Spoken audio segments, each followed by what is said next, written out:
The wind came in knives, thin and sharp as any Valyrian steel, worrying at the banners that hung above Winterfell's walls. The grey direwolf of House Stark snapped and shuddered beside the flayed man of House Bolton that had once hung there, a memory now banished, a stain burned out by fire and blood. Winterfell had been taken back, and yet the stones felt no safer beneath their boots. The cold was changing. It was not only snow any longer. It was a taste of something older, more patient, more certain than any crown. Sansa Stark pulled her cloak tighter at the throat, fingers brushing the small silver wolves that clasped it closed. Jon Snow stood at her side, gloved hands resting on the frost-rimmed parapet. His dark curls whipped across his face by the gusts. Below them, the courtyard glowed with the orange of torches and the muted movement of men. Black brothers of the Night's Watch, northern spearmen, a few wildlings in furs, all shadows passing over snow. "You feel it too," Sansa said quietly, eyes fixed on the dark beyond the outer walls, where the world became a white blur. Jon did not answer at once. His breath came out in a cloud, and the scars at his throat, half hidden by the black wool of his collar, ached with a memory of hands that had dragged him from life once already. "It's colder," he said finally, "colder than I remember. Even for Winterfell. It isn't only the weather." Sansa's voice was calm, precise, but there was a tension at the corners of her mouth. "You said they were marching, the dead. Maybe this is what it feels like when they come closer." Jon turned to look at her, the lines of responsibility carved deeper into his young face than any lord should bear. "You believed me," he said. "When I told them all in the hall, you believed me. That's more than most." "I believed you before the hall," Sansa replied. "When I saw you after the battle, when you spoke of the Night King. There's a way a man looks when he's seen something he wishes he could forget and knows he never will. You had that look." She paused. "You still do. A raven called somewhere in the night, a harsh black note against all the white." Jon followed the sound with his eyes. On the highest tower, near the rookery, he could see Bran Stark's silhouette against the sky. A thin, frail shape in a wheeled chair, watched over by Mira Reed, a spear on her back, her cloak whipping like a torn banner. "Bran sees more than we ever could," Jon said. "More than he should. What he showed me in the Godswood." He stopped, jaw working. There were things he would not easily give voice. "He told me a little," Sansa said. "Enough to chill me more than any wind. The wall, the White Walkers, an army of the dead stretching to the horizon. And something else he would not speak of, not yet." Jon's hand tightened on the stone. "He says the dead will not stop at the wall, that the magic there is failing, cracked, like old ice when the river underneath moves. And still," Sansa murmured, "some of our lords grumble more about grain and taxes than about the end of the world." "They're northerners," Jon said, a ghost of a smile flickering over his lips. "They've heard tales of long winters and white shadows all their lives. Tales turn to noise if the thing itself never arrives." Sansa looked sideways at him. "And if it does arrive? When it does? We have the north, a handful of castles restored, some of the mountain clans, the Night's Watch diminished, a few thousand men who are tired and hungry and still counting their dead from the last war. Jon," her voice softened, "we cannot stand alone." Jon pressed his lips together. He had not wanted to speak this aloud, not yet. "You're thinking of the South." "I'm thinking of survival." Sansa turned back to the dark. "What Bran showed you, what he showed me when I insisted, wasn't only Winterfell. It was King's Landing, the Red Keep with ice crawling up its walls, the streets filled with the dead, the Iron Throne buried in frost." The words sat between them like another presence. Jon had seen it too. A city he had never walked in, a throne he had never coveted, all swallowed by the same indifferent cold. "If the dead reach that far south," Sansa said, "then the lions will fall with the wolves, and the lions never intend to fall." "That's if they believe us," Jon said. "Cersei Lannister wouldn't bend the knee to the High Sparrow until she blew him and his gods to ash." You think she'll listen to a bastard from the north speaking of dead men? I don't know, Sansa admitted, but I know this. If we don't offer her a chance to live, we're offering her nothing at all. And desperate people are dangerous. I would rather a desperate ally than a desperate enemy. Jon frowned, looking again to the boy figure on the tower, to the ravens circling above him like black thoughts. I don't trust them, any of them, not after what they did to father, to you. Nor do I, Sansa said. But trust does not win wars. Numbers do. Steel does. Gold does. And fear. They have all of those in the south. We have snow and honor and the dead at our door. She lifted her chin. We must speak in a language they understand. Jon's breath misted between them. In the distance, a horn blew once, the sound long and low. Come, he said at last. If we're to do this, we should do it with all the North watching. Let them hear what we plan. Let them call me a fool to my face if they will. They will, Sansa said, and there was a flicker of dry humor in her eyes. But I have grown used to men calling me foolish before they realize I am right. They turned from the wall and walked along the parapets, their footsteps crunching in the crusted snow, two shadows against ancient stone, the weight of living and dead both pressing in around them. The murmur of voices in Winterfell's great hall rose and fell like a restless tide. Men stamped snow from their boots, furs steaming in the heat of the central hearth. The carved faces of the old Stark kings stared down from stone pillars, their features softened by shadow and smoke. At the high end of the hall, the great wooden chair that had been Eddard Stark's seat now belonged to Jon Snow, though he seemed to wear it like a borrowed cloak that sat poorly on his shoulders. He stood, knuckles resting on the table, as the last of the lords filed in. Lyanna Mormont, small and fierce, claimed a place near the front, her dark eyes watchful and unafraid. Lord Glover muttered something under his breath and shook his head, thick fingers drumming on the wood. The Karstarks, forgiven and restored, sat stiffly beneath the weight of many eyes. Behind Jon, Davos Seaworth folded his hands, watching the hall with a smuggler's caution.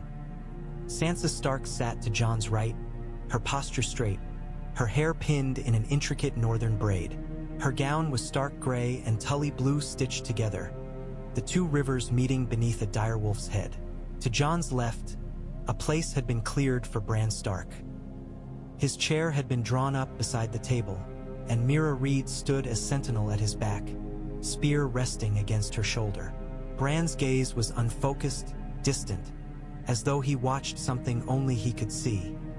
Arya Stark, the sister that had once been half-wild with childhood rebellion, now slipped in almost unseen, taking up a place against a stone pillar where the light didn't quite reach. She was no longer a girl who swung wooden swords in the courtyard. The set of her shoulders, the quiet way her hand rested near the hilt of needle at her hip, the stillness in her eyes, these spoke of other training, in other places far from home. Jon cleared his throat, and the hall slowly quieted. The last murmur died away beneath the crackle of the fire. You all know why you are here, he said. His voice was not loud, but it carried. The snow deepens, the nights grow longer. You feel it in your bones, as I do. Winter is here. There were nods, rough agreements. Men of the North understood winter well enough. But this is no ordinary winter. Jon's eyes swept the room.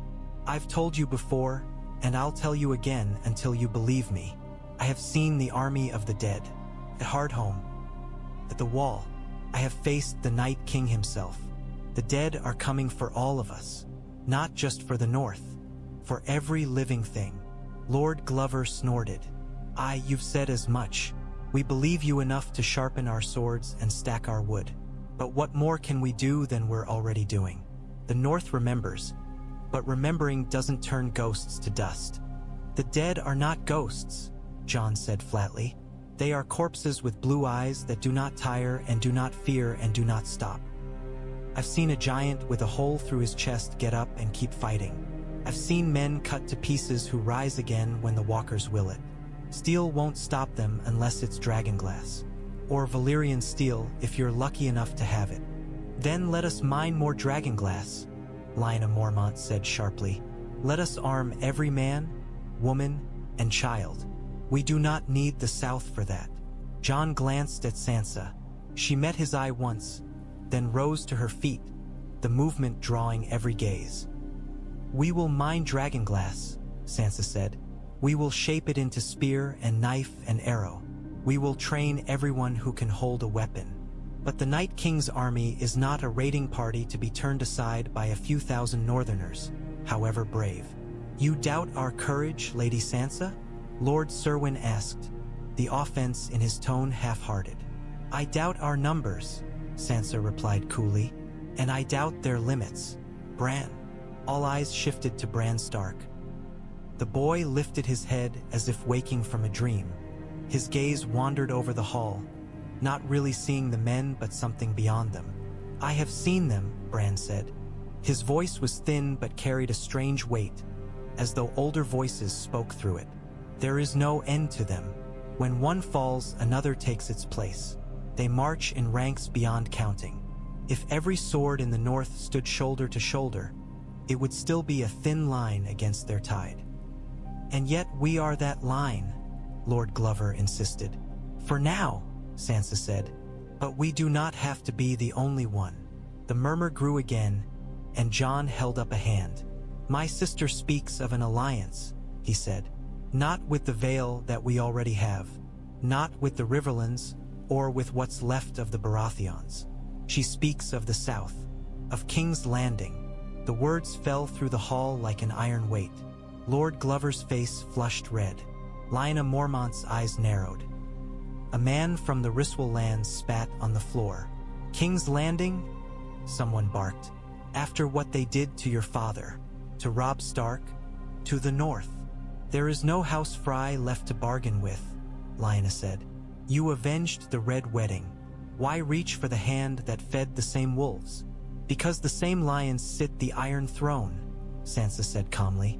Cersei Lannister wears the crown, or so the ravens say. Her son butchered my father. His grandfather orchestrated my brother's murder. I know better than any of you what it is to be a Stark in their den. But I have also learned something else. Lions care most for themselves. If we can make them see that they will die as surely as we if the dead win, they may be persuaded to fight for their own skins, if not for ours. And when the war is done? Lord Serwyn demanded. Do we let the lion lie down beside the wolf? Or do they turn on us when we are weakened and bite our throats out? If the dead win, Jon said quietly, there will be no throats left to bite. Silence rippled outward once more. Men shifted uneasily. Arya watched from the shadows, expression unreadable. Davos Seaworth stepped forward, clearing his throat. My lord, des and ladies, he said, the roughness of flea bottom still in his voice. I've seen what the king in the north has seen. I stood on the wall and watched an army of the dead throw themselves into the fire without a sound. I watched them pull men down and tear them apart with their bare hands. The dead don't care what house you swear to. They don't care what songs you sing. They don't even care if you kneel or not. They care that you're breathing. That's all. He looked around the hall. If we can find a way to put Southern gold and Southern steel and Southern fear between us and them, I say we swallow our pride and do it. We can break bread with lions if it means we're not bread for the dead. You would have us beg Cersei Lannister for aid? Someone muttered. No, Sansa said. We will not beg. We will offer terms. A truce. An alliance against a foe that will devour her first if she ignores it. And if she refuses? Lyanna Mormont asked. Then at least we will know we tried, Jon said. The dead will still come, but we will have done all we could to gather the living. If she refuses, she'll have to answer to her own people when the dead break through and she has no allies left. Sansa placed her hand flat on the table. I will write the letter, she said, in my own name, as Lady of Winterfell. I will remind her that I survived her son and her father, and that I know exactly how cunning she can be. And I will make it clear that this is not a plea. It is a warning. Lord Glover made a disgusted noise, but he did not speak again. The hall's anger cooled into a reluctant calculation. Even northerners could count. "Very well," Jon said into the uneasy quiet. "We mine and we forge and we train, and we send a raven to the lion's den. If they will stand with us, we will fight beside them. If not, we will remember that, too, when this is done, if any of us live to remember anything." Arya's eyes glinted at that, a flicker of something like satisfaction. Lions, wolves, and the dead. There would be enough names for her list whatever answer came back. The parchment felt heavier than it should have in Sansa Stark's hands, as if the weight of every word had sunk into the paper.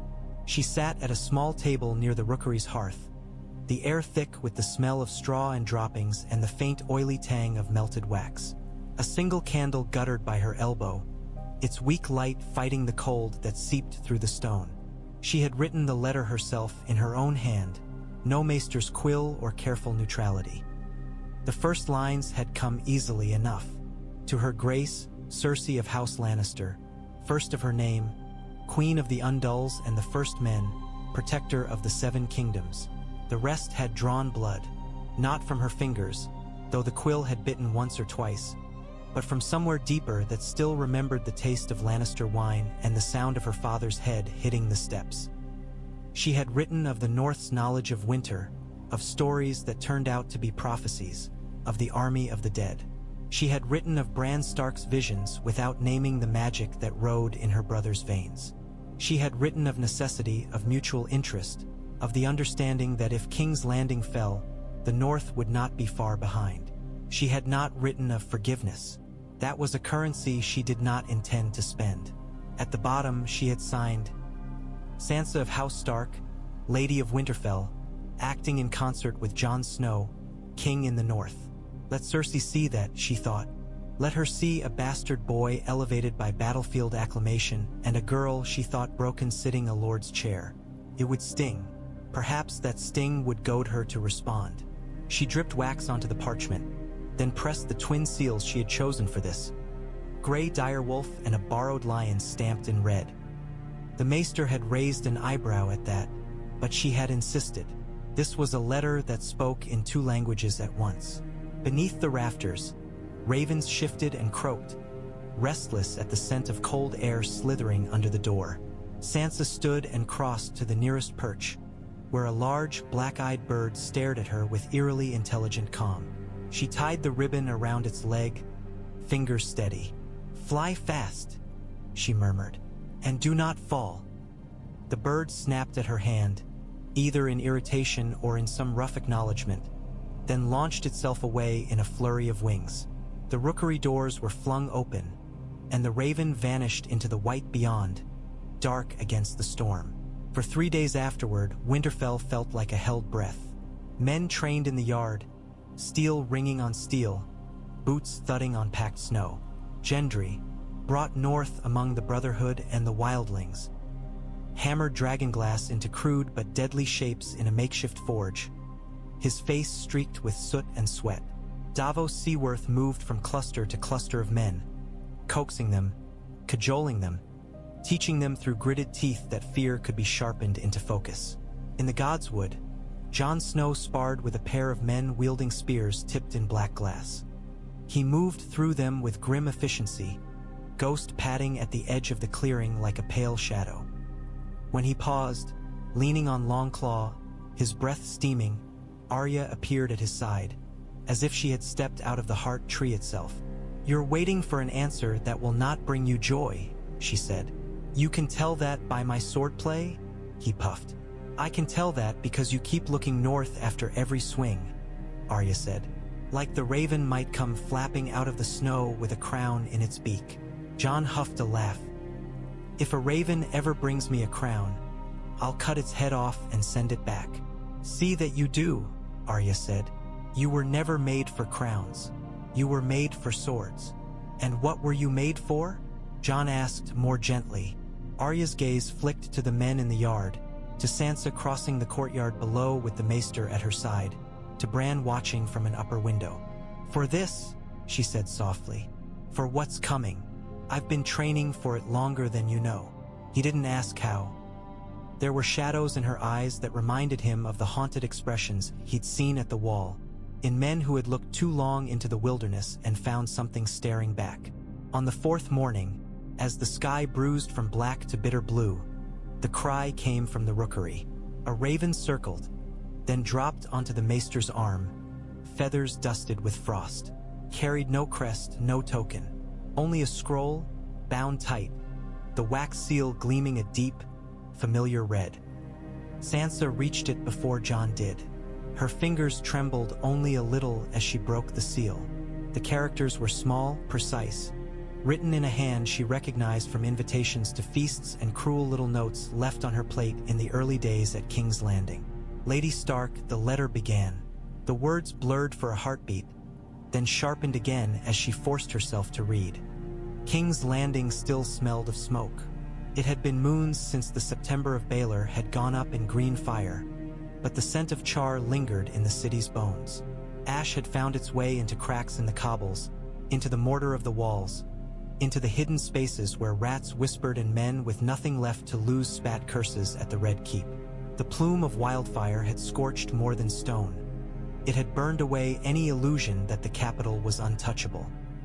Cersei Lannister had watched it all from her window, ebon-clad, a glass of red wine in hand.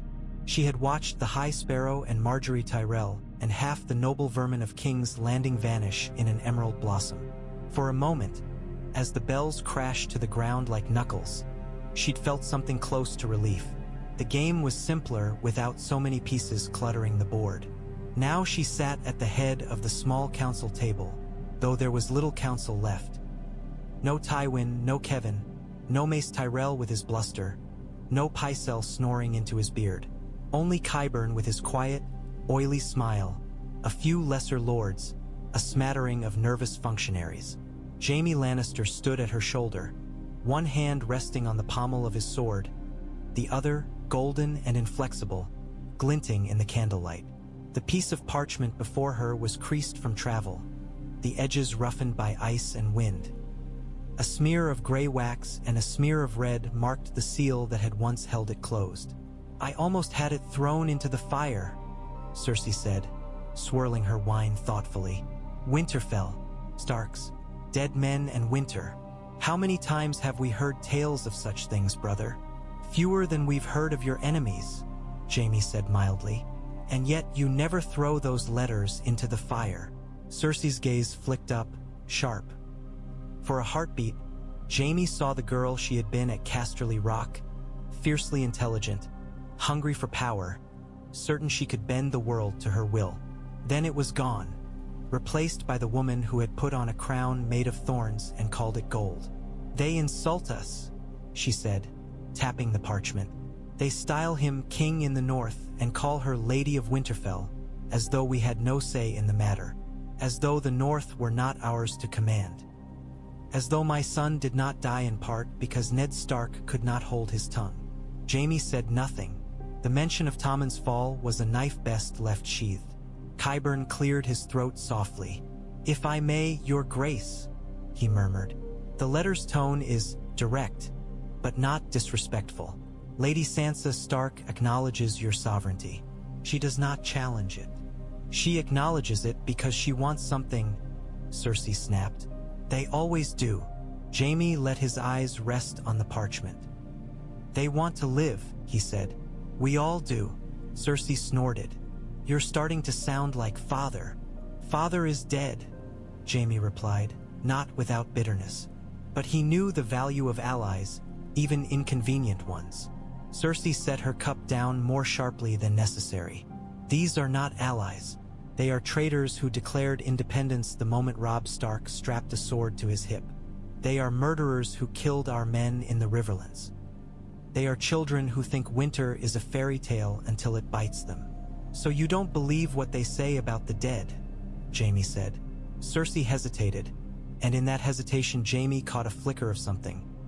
Not fear, not quite, but a recognition that the world was changing in ways even she could not wholly predict. "The North has always told stories," she said dismissively. "White Walkers, Long Night, it's how they make themselves feel important." as if their snow and their wolves matter more than the gold in our hills. Your Grace, Qyburn said gently, if there is even a chance that these tales hold some truth, it may be prudent to investigate. A threat that unites old enemies is a threat worth examining. And if it is mere northern superstition, then we lose nothing by sending an emissary. We may even learn something of their strength, their weaknesses. Cersei's lips curved. You mean you might learn something of their weaknesses? Knowledge is a weapon, Your Grace, Qyburn said, inclining his head. And weapons, once forged, may be used in many ways. Jaime looked at his sister. Let me go, he said. Her eyes sharpened. To Winterfell? To the north, Jaime said. To the so-called king in the north, to the Lady of Winterfell, to their crippled brother and their wild sister and whatever other wolves they've gathered to their pack. Let me see with my own eyes what they face. Dead men or only hungry ones. If there is an army coming that makes even northern lords shake, I would like to know it before it reaches our gates. And if there is no such army? Cersei asked. Then we will know the Starks are either fools or liars, Jaime said, and we can treat them accordingly. Cersei studied him.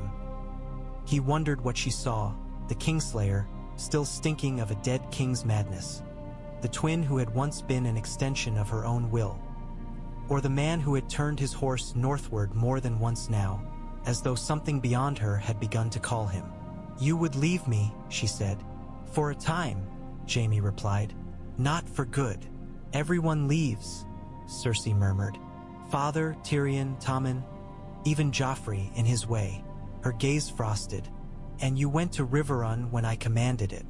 You left me then. I went because you commanded it, Jaime reminded her.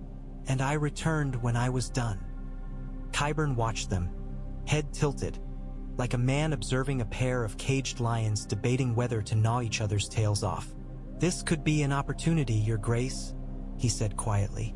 If the North is as desperate as Lady Sansa's letter suggests, they may be amenable to adjustments in our favor.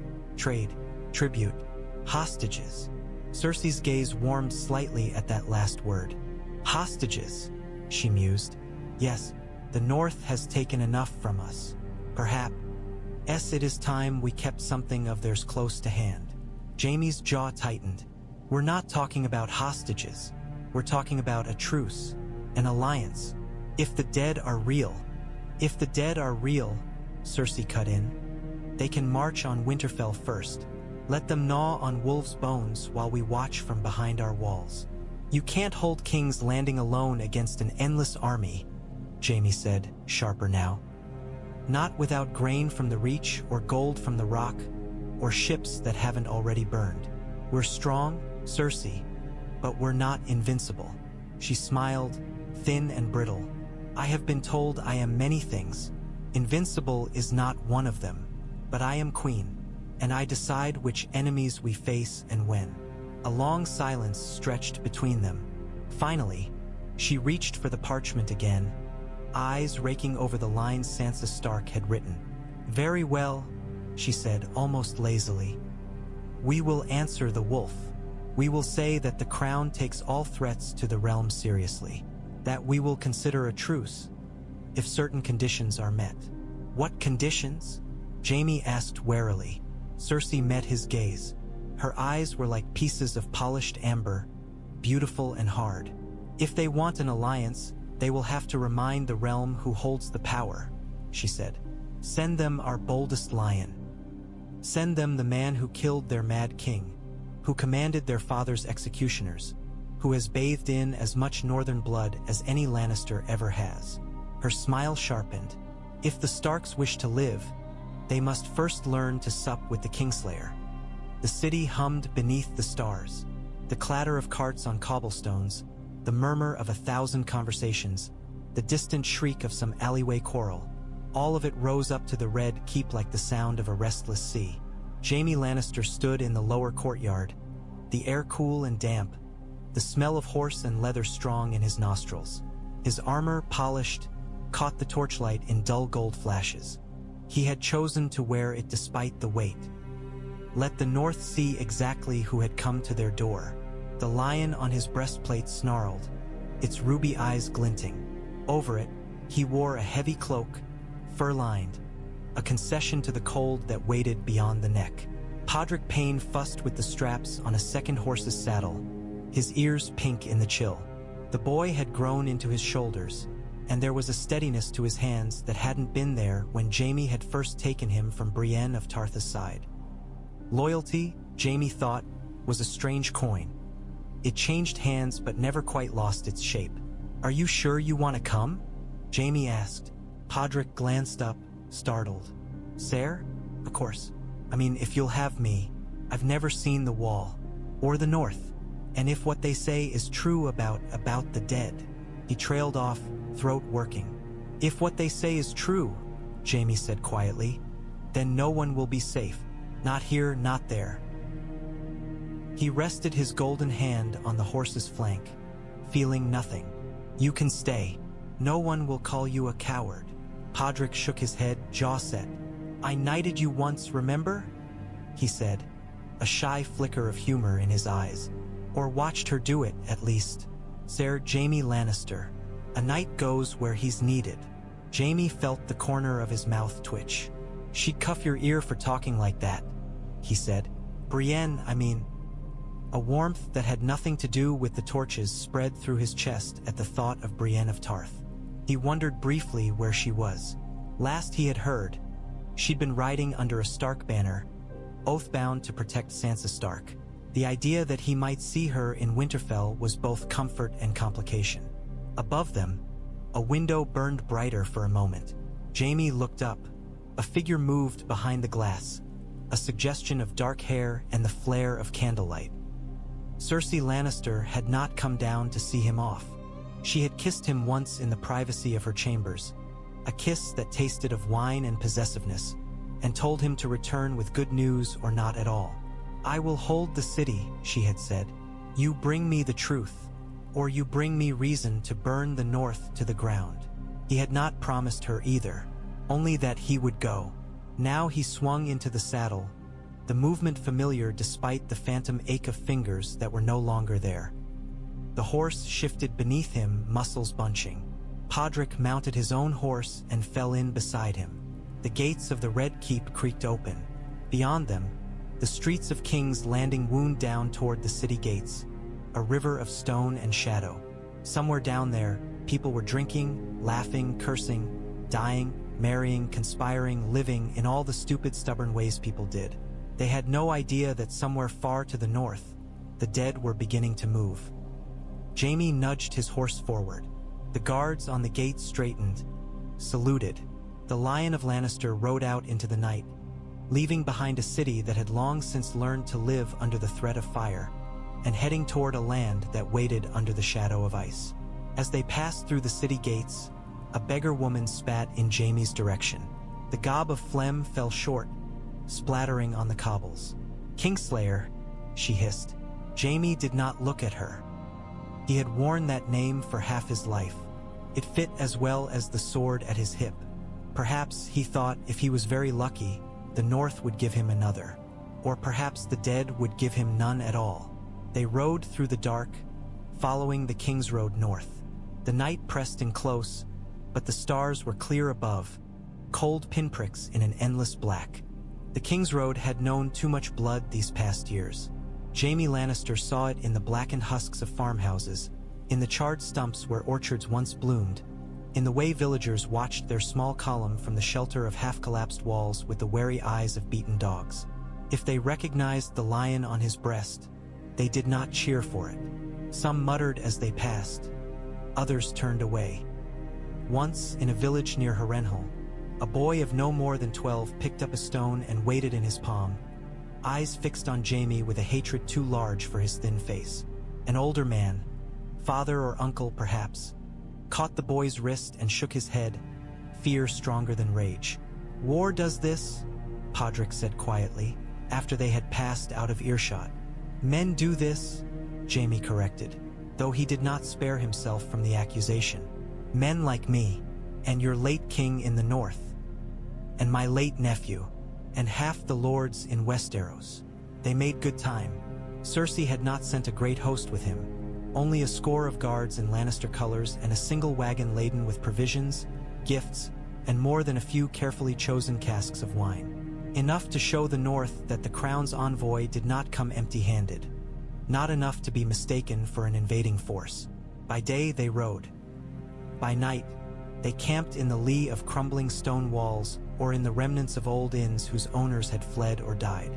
Jaime took the middle watch more often than not, staring into thin, mean fires, listening to the wind slip through broken shutters.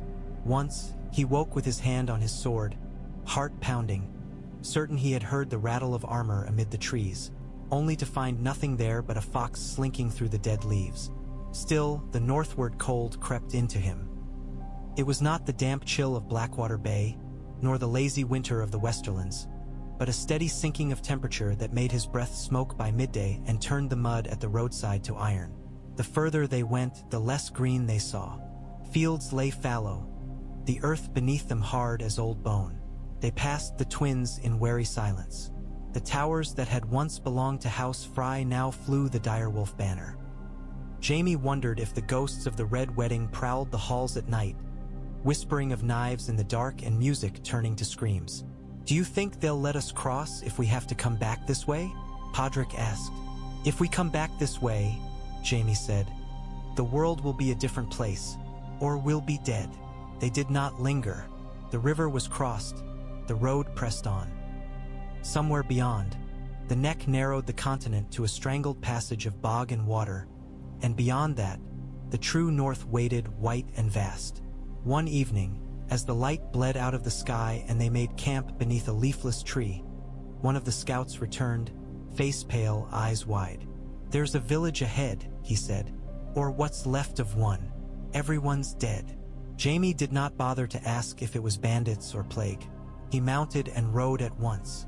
The village, if it could still be called that, had been small. Half a dozen hovels clustered around a well, a tiny sept with its door hanging from one hinge. Bodies lay where they had fallen, stiff in the cold, eyes open to the sky. Some were blackened by fire. Others were pale, with frost rimming their hair and lashes. "What happened?" Podrick whispered, swallowing hard. Jaime dismounted, his boots crunching on frozen mud. He knelt beside a woman lying near the well, her hands clawed as if she had tried to drag herself away from something. The skin of her face was wrong, mottled and slightly blue, as though she had bled from within.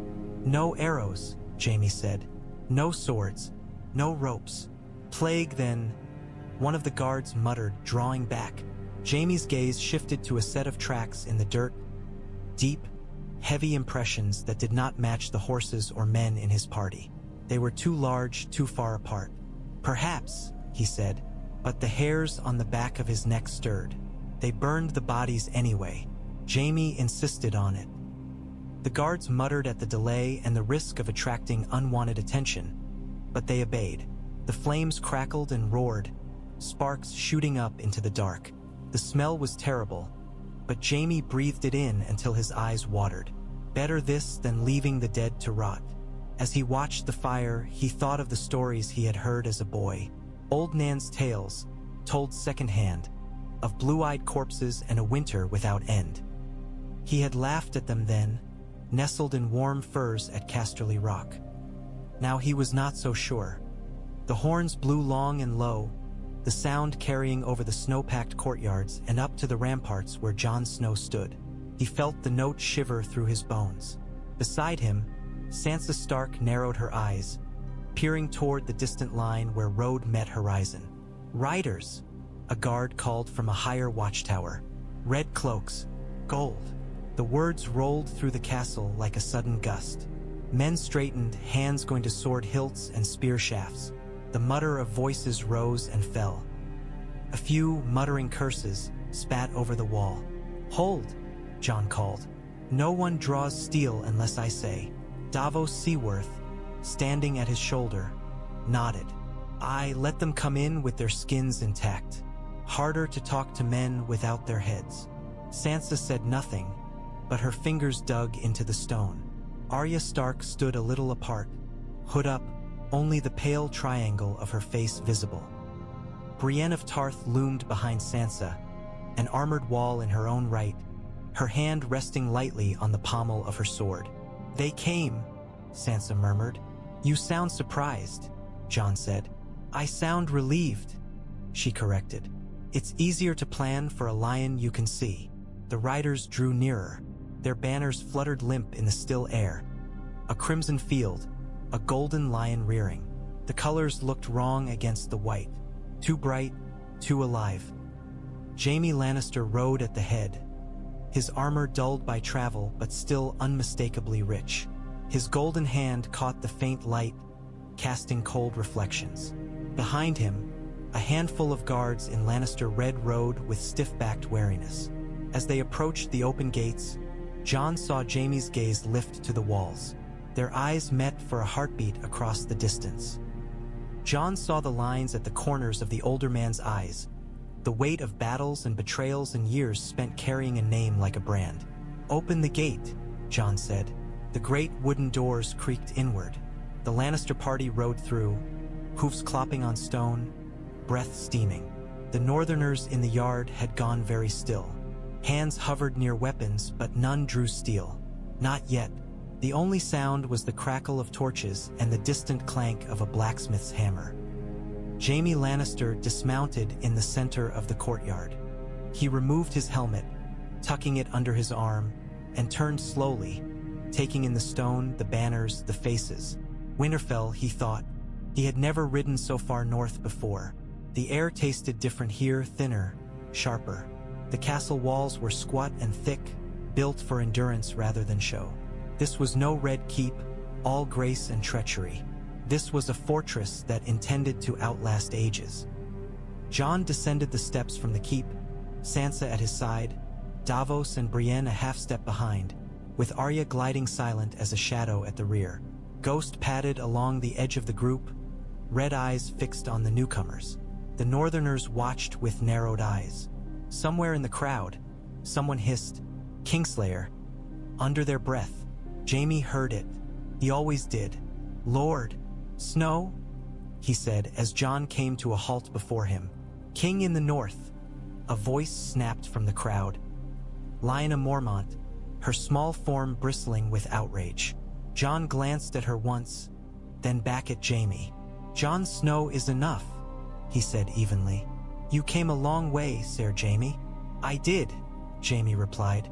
He inclined his head, not quite a bow.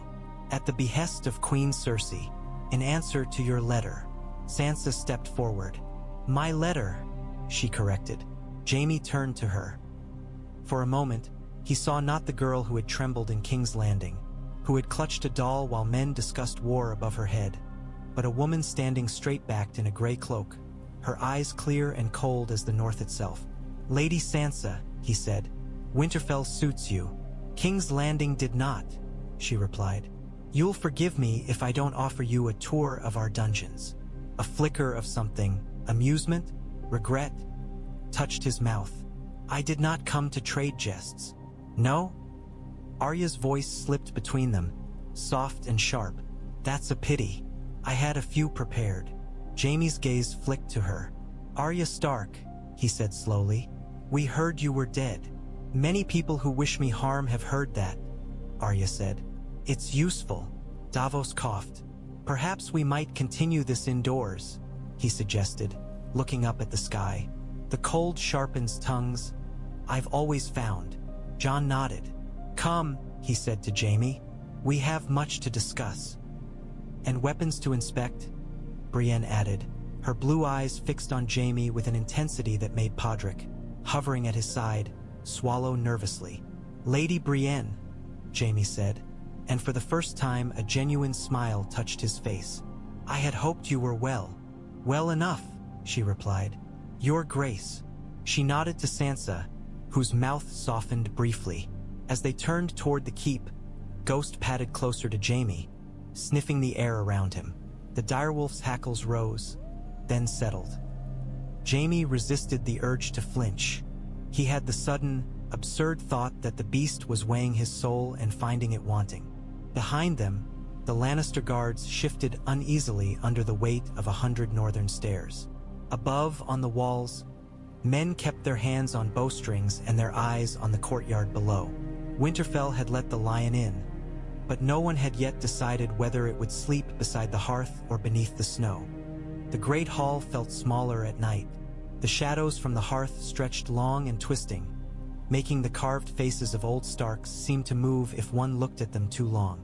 The buzz of voices had sunk to a low murmur, punctuated by the occasional clatter of a cup or the bark of laughter that died too quickly. The Lannisters had been fed bread, meat, thick stew, watered wine. The Northerners watched them eat with an intensity that made every swallow feel like a statement. Jaime Lannister had borne it with the same rough grace. He had used to weather nearly everything since he had first been called Kingslayer. He ate without haste, drank without swagger, and let their hatred wash over him like cold rain. Now he stood near one of the stone pillars, his back to it, the warmth from the hearth ghosting against the front of his armor. Brienne of Tarth stood opposite him, her great frame half-shaded. "You look tired," she said bluntly. Jaime huffed a breath that might have been a laugh. "You always did know how to flatter a man." "It isn't an insult," Brienne said. "Not when it's true." He studied her face. It seemed to him that the North suited her. The chill, the bluntness, the sense that the world here was too harsh for the fripperies of court. Her hair was a little longer than he remembered, but it was still pulled back in a practical tail. Her armor bore fresh nicks and scratches. Her eyes were the same, direct, unyielding, searching. "You serve Sansa Stark now," he said. "I swore an oath to Catelyn Stark," Brienne replied. "When I thought I had failed her, I promised myself I would protect her daughters. I have done my best." "You've done better than most knights manage with any vow," Jaime said. Her mouth twitched, a tiny, almost embarrassed gesture. "You kept your oath to her as well," she said. "You gave Lady Sansa my sword. You sent me after her. I have not forgotten." He looked away at the Stark banners at the long tables. "I thought it might balance the scales a little," he said. "Some small way of paying back what I owe." "You owe a great deal," Brienne said, not unkindly. "I know," Jaime said. "The list grows longer every year." Near the high table, Jon Snow leaned over a map, his dark hair falling across his brow. Sansa stood opposite him, tracing lines with a finger, her expression fierce and focused. Davos Seaworth pointed at the wall, the gift, the scattered castles whose names Jaime barely knew. The three of them looked like a strange kind of council, a bastard king, a lady hardened by captivity, and a smuggler. "There is something you must see," Jon said, raising his voice enough to carry. "Something my brother can show you." Jaime straightened. "Your brother? He sees things," Sansa said. "I have heard," Jaime replied carefully. Arya drifted closer, silent as smoke. Jon gestured for Jaime to approach. "You asked for proof," he said. "You'll have more than words." Jaime Lannister had never knelt before a boy in a wheelchair. He had knelt before kings, before his father, before the body of a son who had thrown himself from a window rather than live in the world she had made for him. But this felt different. Bran Stark's gaze rested on him, flat and ancient. There was no hatred in it, no accusation, and somehow that unsettled Jaime more than any shouted curse. "You pushed me from a tower," Bran said. His voice was calm, as if commenting on the weather. Jaime's throat tightened. "I did," he said. The words scraped on the way out. I thought you would tell.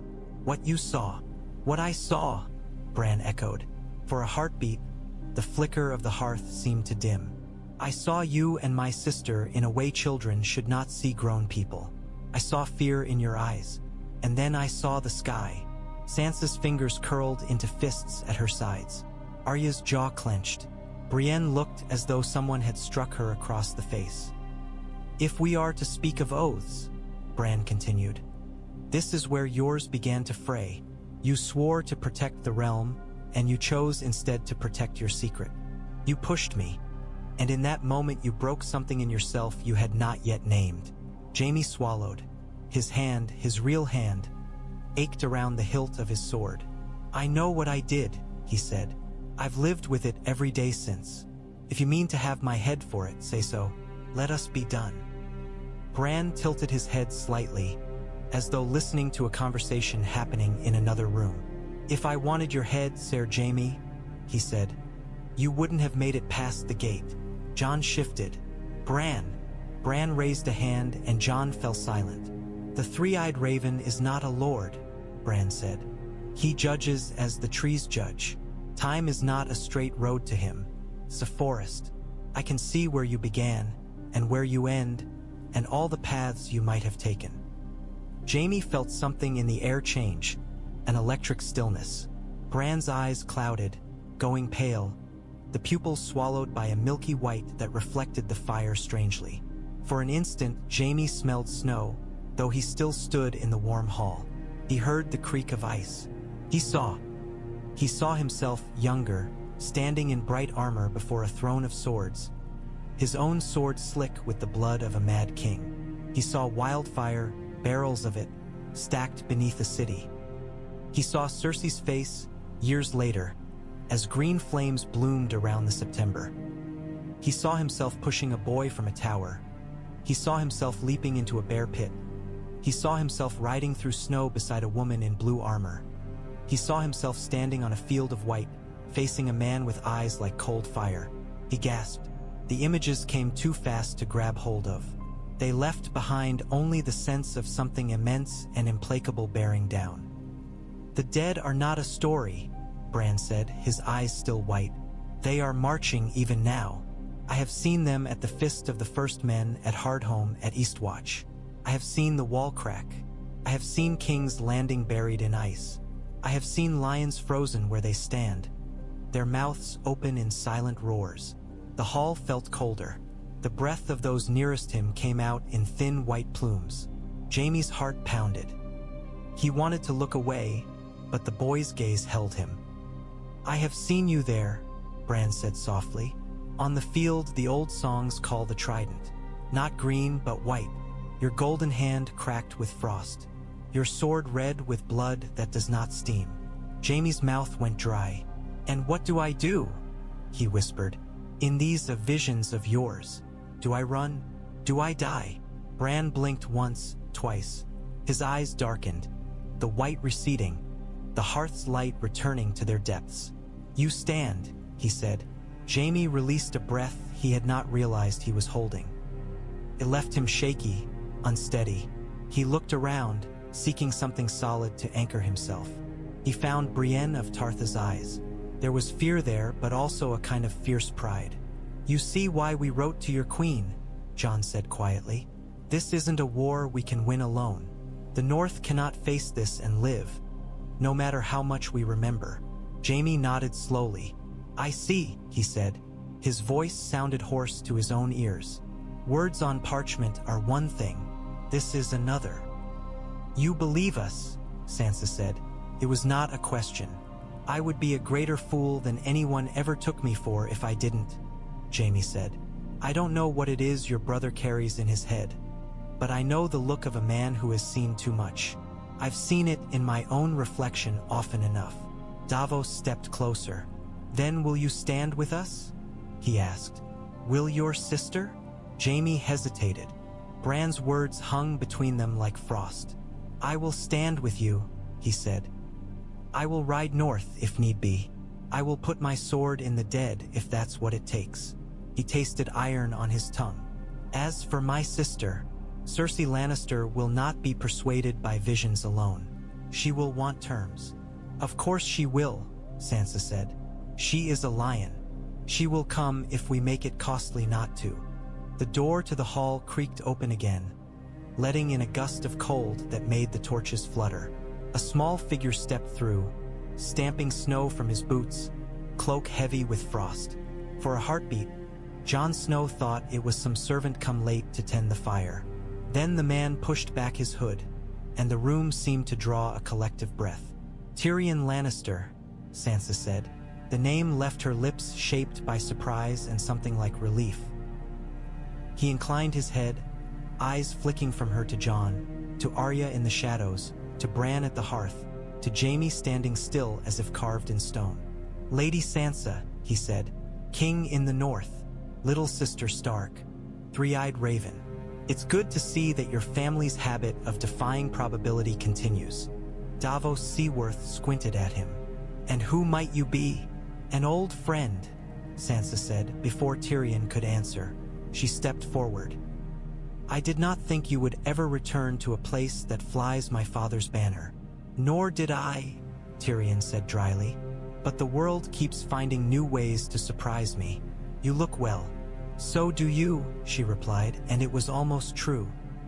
He looked weathered, thinner than she remembered, but there was a sharpness in his gaze that had never entirely dulled, even at his lowest. "Tyrion," Jaime said, the name wrapped in equal parts warning and affection. "Jaime," Tyrion replied. "When last we spoke, you freed me from one prison and sent me toward another.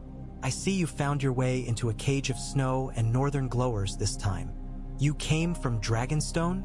Jon asked, suspicion flickering. "Or from King's Landing?"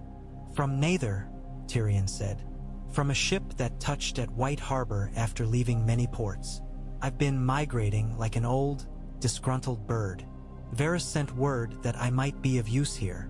His gaze darted to Bran with quick, uneasy curiosity. It seems he was right. "You served Daenerys Targaryen," Jon said. "Last I heard."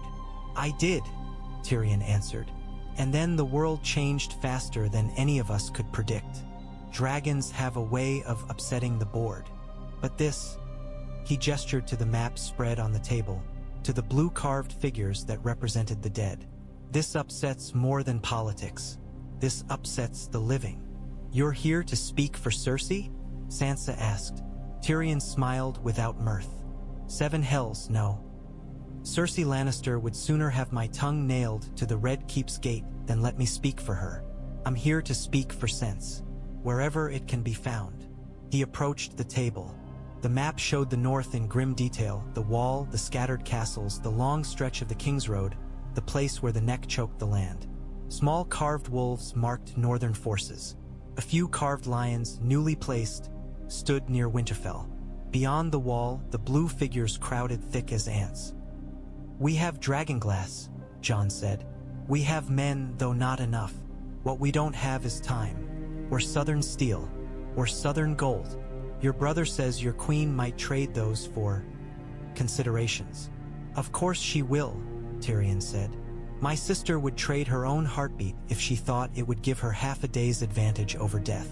But she will want guarantees. Hostages. Oaths.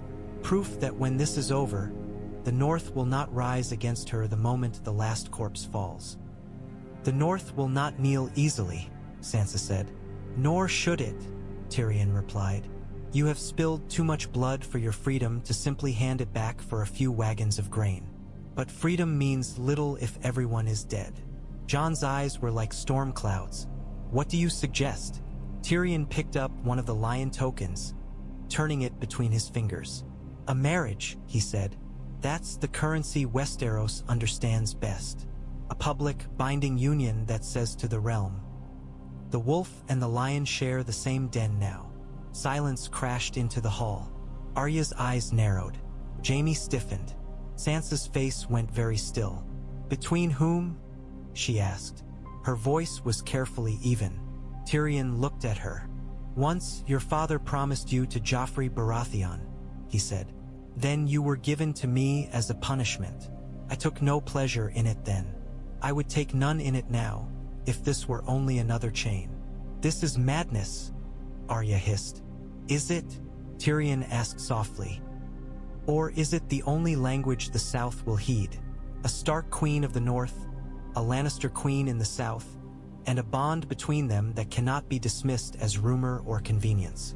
If Sansa Stark chooses, of her own will this time, to renew our union, Cersei will know that the North will not lightly break such a tie.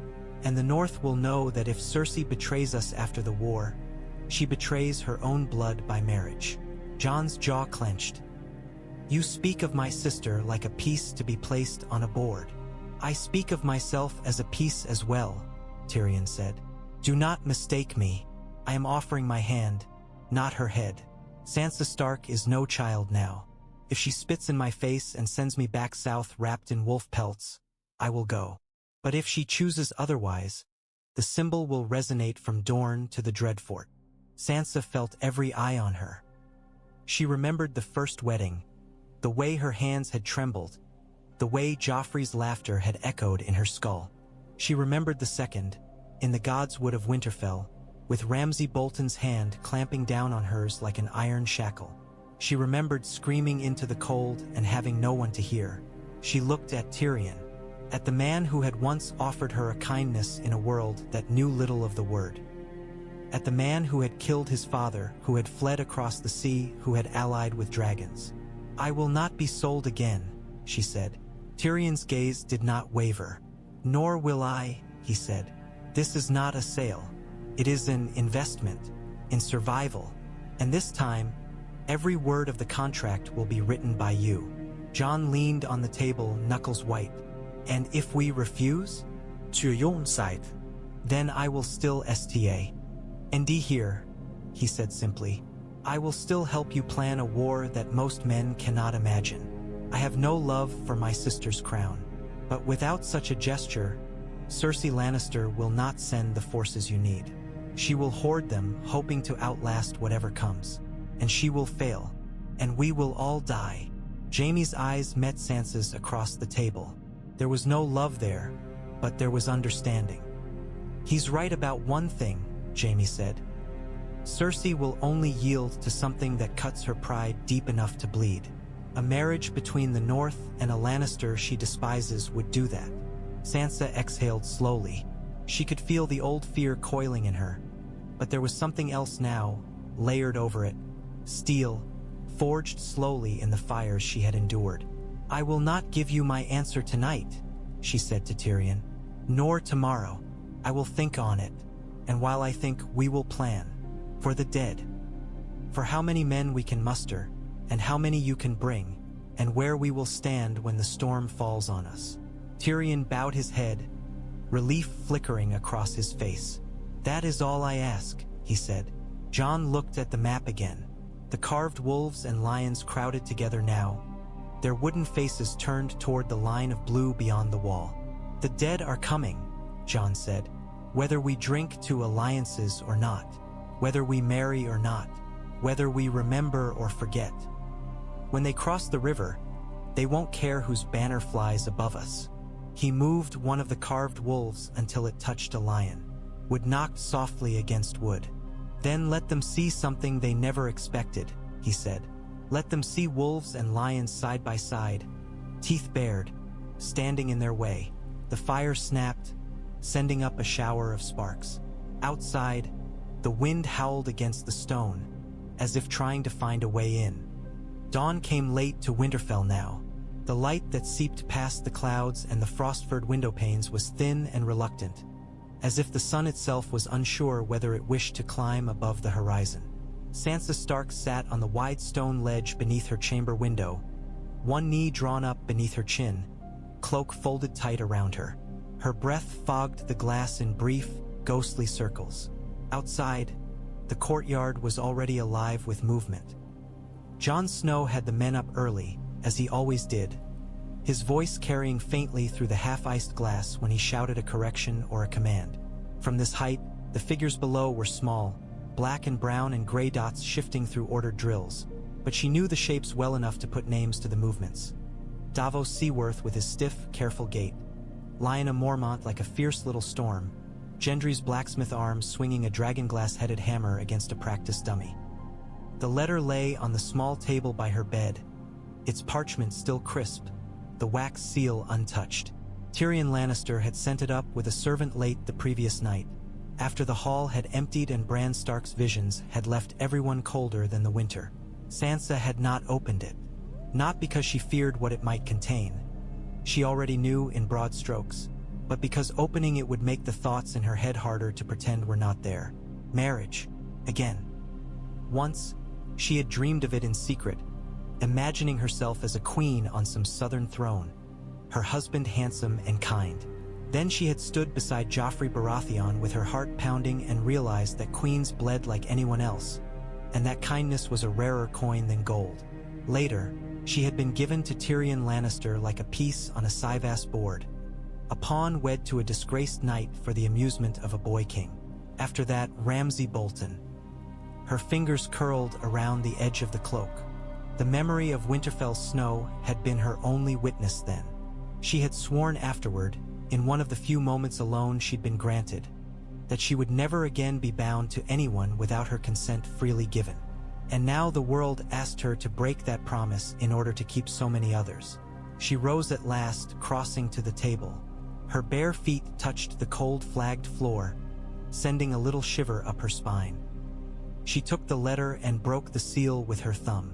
The hand was familiar, small, neat characters, a little cramped, as if the writer had been trying to fit too many thoughts into too little space. "My lady," it began. She read the rest in silence. Tyrion Lannister did not beg, nor did he presume.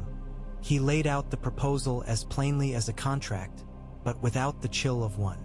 He acknowledged what had been done to her. He wrote that he would not consider himself wronged if she refused. He wrote that their marriage, if renewed, would be a political act first and a personal one second, and that the personal would always remain subject to her will. "I do not ask for your love," he had written. "I ask for your judgment. You have more of it than most kings I have served." Sansa's mouth twisted at that. It was a compliment but also a reminder. Kings made mistakes. Kings fell. Kings burned cities because someone told them it was the only way to make the world clean. She folded the letter and held it in her hand as she left the chamber, the fur-lined hem of her gown whispering over the stone. The corridor beyond was dim, torches guttering. Her breath misted before her in the unheated air. The Godswood waited, a black shape beyond the courtyard. She wanted trees around her for this, and snow, and the red-eyed stare of the heart tree that had watched her father once pray for guidance. She stepped outside, the cold biting her cheeks like teeth. Men paused in their drills to watch her pass. Jon glanced up, sweat shining at his temples, but she did not alter her course toward him. Not yet. There was one conversation she must have first. Tyrion Lannister was already in the Godswood when she arrived. He stood near the heart tree with his hands tucked into his cloak sleeves, looking out of place and yet strangely at ease beneath the bleeding red leaves. Snow freckled his hair and beard. "Lady Sansa," he said when he heard her steps. "You're up before the sun. I take it you've had your fill of sleep." "Sleep is for those who can outrun their nightmares," Sansa replied. "We are not so fortunate." His mouth quirked. "No, I suppose we're not." She came to stand before him, the heart tree looming behind her like a witness. "I read your letter. I hoped you might," Tyrion said. "I considered sending wine with it, but you northerners drink like fish, and I didn't know how much it would take for you to find me less objectionable." "If I drink that much," Sansa said, "I will find everyone less objectionable. That seems dangerous." He inclined his head in acknowledgement. The humor drained from his eyes, leaving them sharp again. "You know what he proposed." "What Cersei Lannister is likely to require." "Yes," Sansa said. The word hung in the cold air. "You want to bind the North to the South with more than parchment and promises. You want to give my people something solid they can point to when they doubt why lions walk our halls. And to give my sister something that cuts her pride deeply enough that she bleeds coin and soldiers in response," Tyrion said. "Let us not pretend that is not also part of it." Sansa studied him. "Do you truly think it would move her?" "I know it would," Tyrion said. "Cersei Lannister hates many people, myself among them, but to see me allied by marriage to the North, standing beside you while she sits alone on a cold throne, that would be a wound she would not easily ignore." Sansa's hand tightened around the letter. "I will not be beaten again," she said. "I will not be forced. If we do this, it will be because I choose it, and because ever. Why man and woman in this castle understands that my body is not the price we pay for their survival." Tyrion's eyes darkened. "If anyone in this castle ever tried to treat you so again," he said, I would gladly assist you in feeding them to your wolves." He paused. "I will share your bed only when and if you bid me. If that day never comes, I will die with my back unmarked by your fingernails, but my conscience somewhat less stained than it might have been." The starkness of it almost made her laugh. "You're a strange man, Tyrion Lannister. I have been called worse," he said, "often by members of my own family." She looked up at the heart tree. The red sap in its carved eyes looked like old blood. "When I was a girl, I thought marriage would save me," she said softly. "First to Joffrey, then to you. I thought being a wife would give me a place in the world. Instead, it turned me into a target. And now?" Tyrion asked gently. "Now I know better," Sansa said. "Marriage is not salvation. It's a tool. Like a sword, like a raven, like a wall. It can protect or destroy depending on who wields it." She looked down at him, her breath fogging between them. "If I do this, it will not be because I trust Cersei. It will be because I trust myself to turn this particular weapon in a direction that harms her more than it harms me." Tyrion nodded slowly. "That is as good a reason as any I have heard." Sansa let out a slow breath. "I will speak with Jon," she said, "and with Bran. I will not make this choice blind." "Of course," Tyrion said. "If you choose otherwise, I will not think less of you." He smiled faintly. "I may think less of our odds, but not of you." She turned away, snow crunching beneath her boots, letter crumpling slightly in her fist. The heart tree watched her go. The wind sighed through its red leaves like the whisper of old, forgotten prayers. Jon Snow's hands were bare despite the cold. He liked to feel the bark of the heart tree under his fingers, the roughness of it grounding him when the world began to tilt. Now he stood with one palm pressed flat to the carved face. The red sap dried in its eyes like old tears. Sansa Stark's footsteps crunched behind him. He turned as she approached, her cloak trailing crimson-brown across the snow. Bran Stark waited a little way off, Mira Reed's hands steady on his chair. Arya Stark sat on a low branch above, legs dangling, as if she were once more the girl who climbed where she pleased. Only the stillness in her eyes betrayed the distance between that child and whoever she had become. "You wanted to speak with me," Jon said. "Yes," Sansa replied, "about something Tyrion Lannister proposed. Something he says will sway Cersei Lannister more than any threat of the dead." Jon's jaw tightened at the name. "If he thinks I'll bend the knee to her." "He doesn't," Sansa said quickly. "He thinks I may bend my will in another way," she told him then. "Not every memory." The sound of Ramsay's laughter remained locked where she kept it. But enough. The first marriage in the Sept of King's Landing, where she had stood beside Tyrion like a lamb led to sacrifice. The second in Winterfell's Godswood, where the trees had watched but not intervened.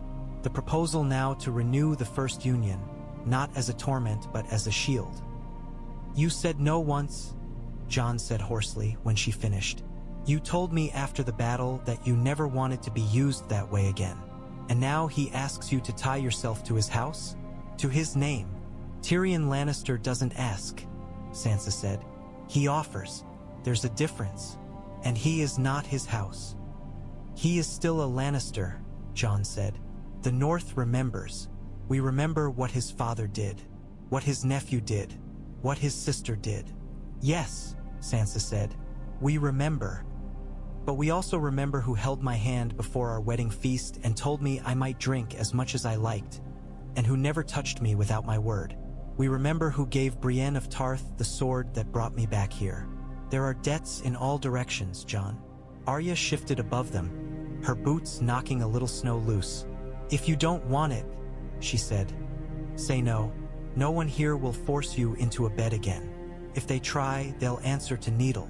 Sansa looked up at her. "This isn't only about beds." "I know," Arya said, "but it should be about you as well as the realm. You've given enough to other people's wars."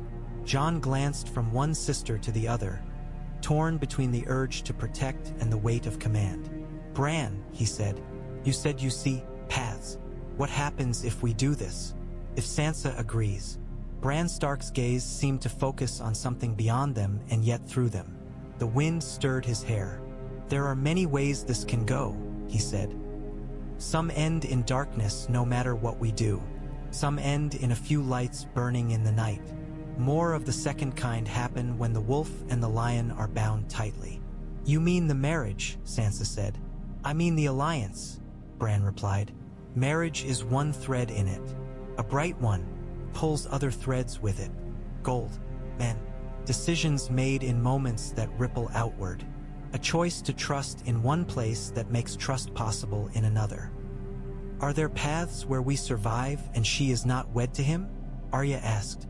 "Yes," Bran said, "but they are fewer and narrower, and they cost us different things." Jon Snow exhaled slowly, the air plumed before his mouth. "This is not a decision I can make for you," he said to Sansa. "I won't. If you refuse, I'll stand before the lords and say the marriage is off the table. We'll find another way. If you accept, I'll stand beside you and face whatever comes of it." Sansa looked at him, at the brother who was not her brother and yet more family than most who shared her blood. "You told me once that you'd die fighting for this house," she said. "For our people." "I meant it," Jon replied. "So do I," Sansa said. "Only I don't fight with swords." She turned to Bran. "If I do this, will you see to it that the gods remember it? That if Cersei Lannister breaks faith after we've bled for her, the trees themselves hold the memory of her treachery?" Bran's mouth curved in the faintest ghost of a smile. "The trees remember everything," he said. Sansa nodded. The decision took shape inside her like ice growing along a river's edge, slow, inevitable, carving its way forward. "Very well," she said. Her voice did not tremble. "I will marry Tyrion Lannister, on my own terms, for the North, for the living." Arya dropped from the branch, landing lightly. "Then we make sure it hurts our enemies more than it hurts you," she said.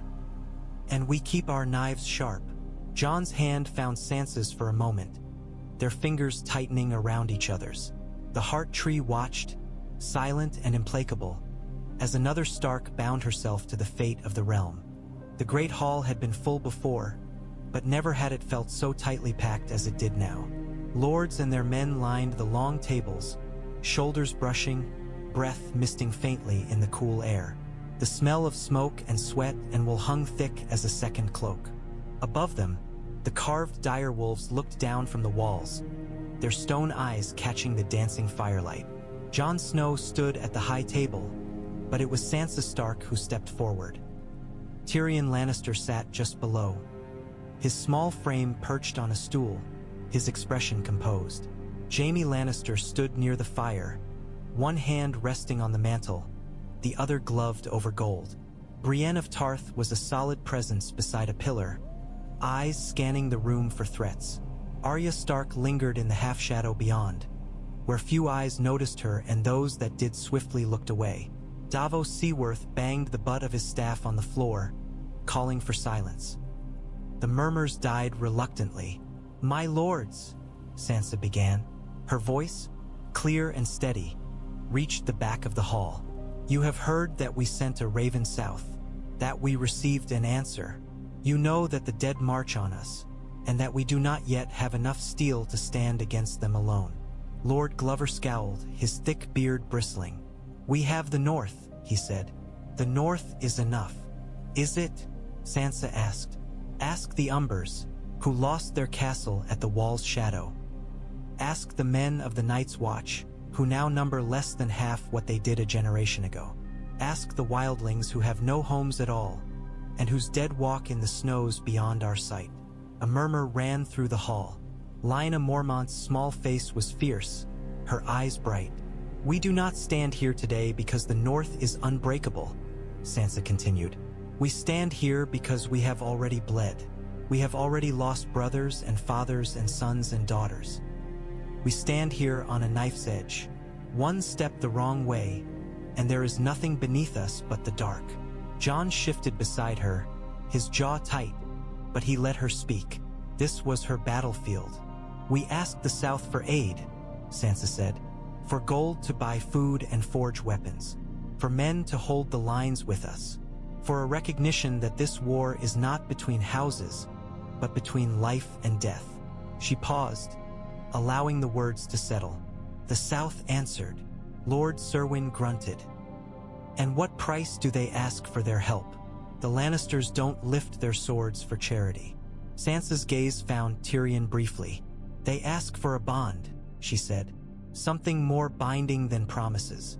Something that will tell their lords and ours that this alliance is not a passing fancy, but a joining of fates. Her mouth was steady, though she could feel the beat of her heart in her throat. They ask for a marriage.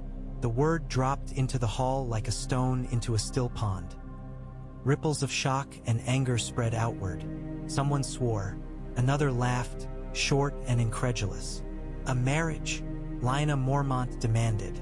To which southern snake? Sansa lifted her chin. To Tyrion Lannister, she said. For a moment, the hall went utterly silent. Even the fire seemed to hush. Then Lord Glover exploded. A Lannister? He bellowed. After what they did to Robb Stark, after what they did to your father, to your brother at the Red Wedding, you would lie with one of them? Heat rose in Sansa's chest, searing through the old shame. I have already been wed to Tyrion Lannister, she said, her voice cutting through his like steel through cloth. In King's Landing, under the eyes of their gods and ours. It was done without my consent, when I was a girl and had no say in my own fate. If I choose to renew that union now, it will not be as a victim but as Lady of Winterfell. And I will not lie with anyone I do not choose. A rustle moved through the hall. Some looked away, suddenly aware of things they had whispered and never asked. Others stared more intently. Tyrion Lannister did not harm me, Sansa said. Others did. Men from the north as well as the south. Men who held the flayed man's banner. Men whose bones now lie beneath our feet. Do not tell me this is about keeping my honor pure, when the world took that from me years ago and did not ask your leave to do it. Lord Glover reddened. Words clotted in his throat. Lyanna Mormont stood, small hand resting on the table. If you choose this, she said, you do it for the North? Yes, Sansa said. Not for him. Lyanna jerked her chin toward Tyrion. I do it for myself as well, Sansa replied. I have no illusions left about marriage. It is a tool. I have learned to use tools. Her gaze swept the hall. If this bond brings us the men and coin we need to stand against the dead, if it makes Cersei Lannister bleed for our sake for once instead of the other way around, then I will wield it. Jon Snow stepped forward. You chose me as your king after we took back Winterfell, he said, because you believed I would put the North first. I tell you now, if there were any other path that gave us a better chance, I would take it. There is not. If Sansa Stark chooses this marriage, she will not stand alone. I will stand beside her. So will every true man of the North who remembers what we're fighting. Davos Seaworth added, I've served more kings than I care to count. Most of them thought they could win by pride alone. They died. The ones who lived were the ones who bent before the wind broke them. If marriage to a man who's already proven he's not as monstrous as his kin gets us 1,000 more spears when the dead come, I say we buy those spears with words rather than blood if we can. Jaime Lannister had been silent, watching the play of loyalties and fury. Now he spoke, his voice low but carrying. I won't pretend my house is innocent, he said. I killed your king's grandfather while he sat the throne. Our banners were raised at the Red Wedding. There is blood between us thicker than any wine. His golden hand flexed. I rode north because I saw what your brother showed me. I believe the dead are coming. If my presence here helps buy you a chance to live through this winter, I'll bear your hatred along with my own. Eyes swiveled between lion and wolf. Old wounds ached like poorly healed bones in the cold. At last, Lyanna Mormont spoke again. If the Lady of Winterfell chooses this path, she said, Bear Island will not call her traitor. We know what it is to do hard things for our people. She jabbed a finger at Tyrion. But if you ever raise a hand against her, Then you may cut it off, Tyrion said solemnly. And any other parts you feel particularly offended by.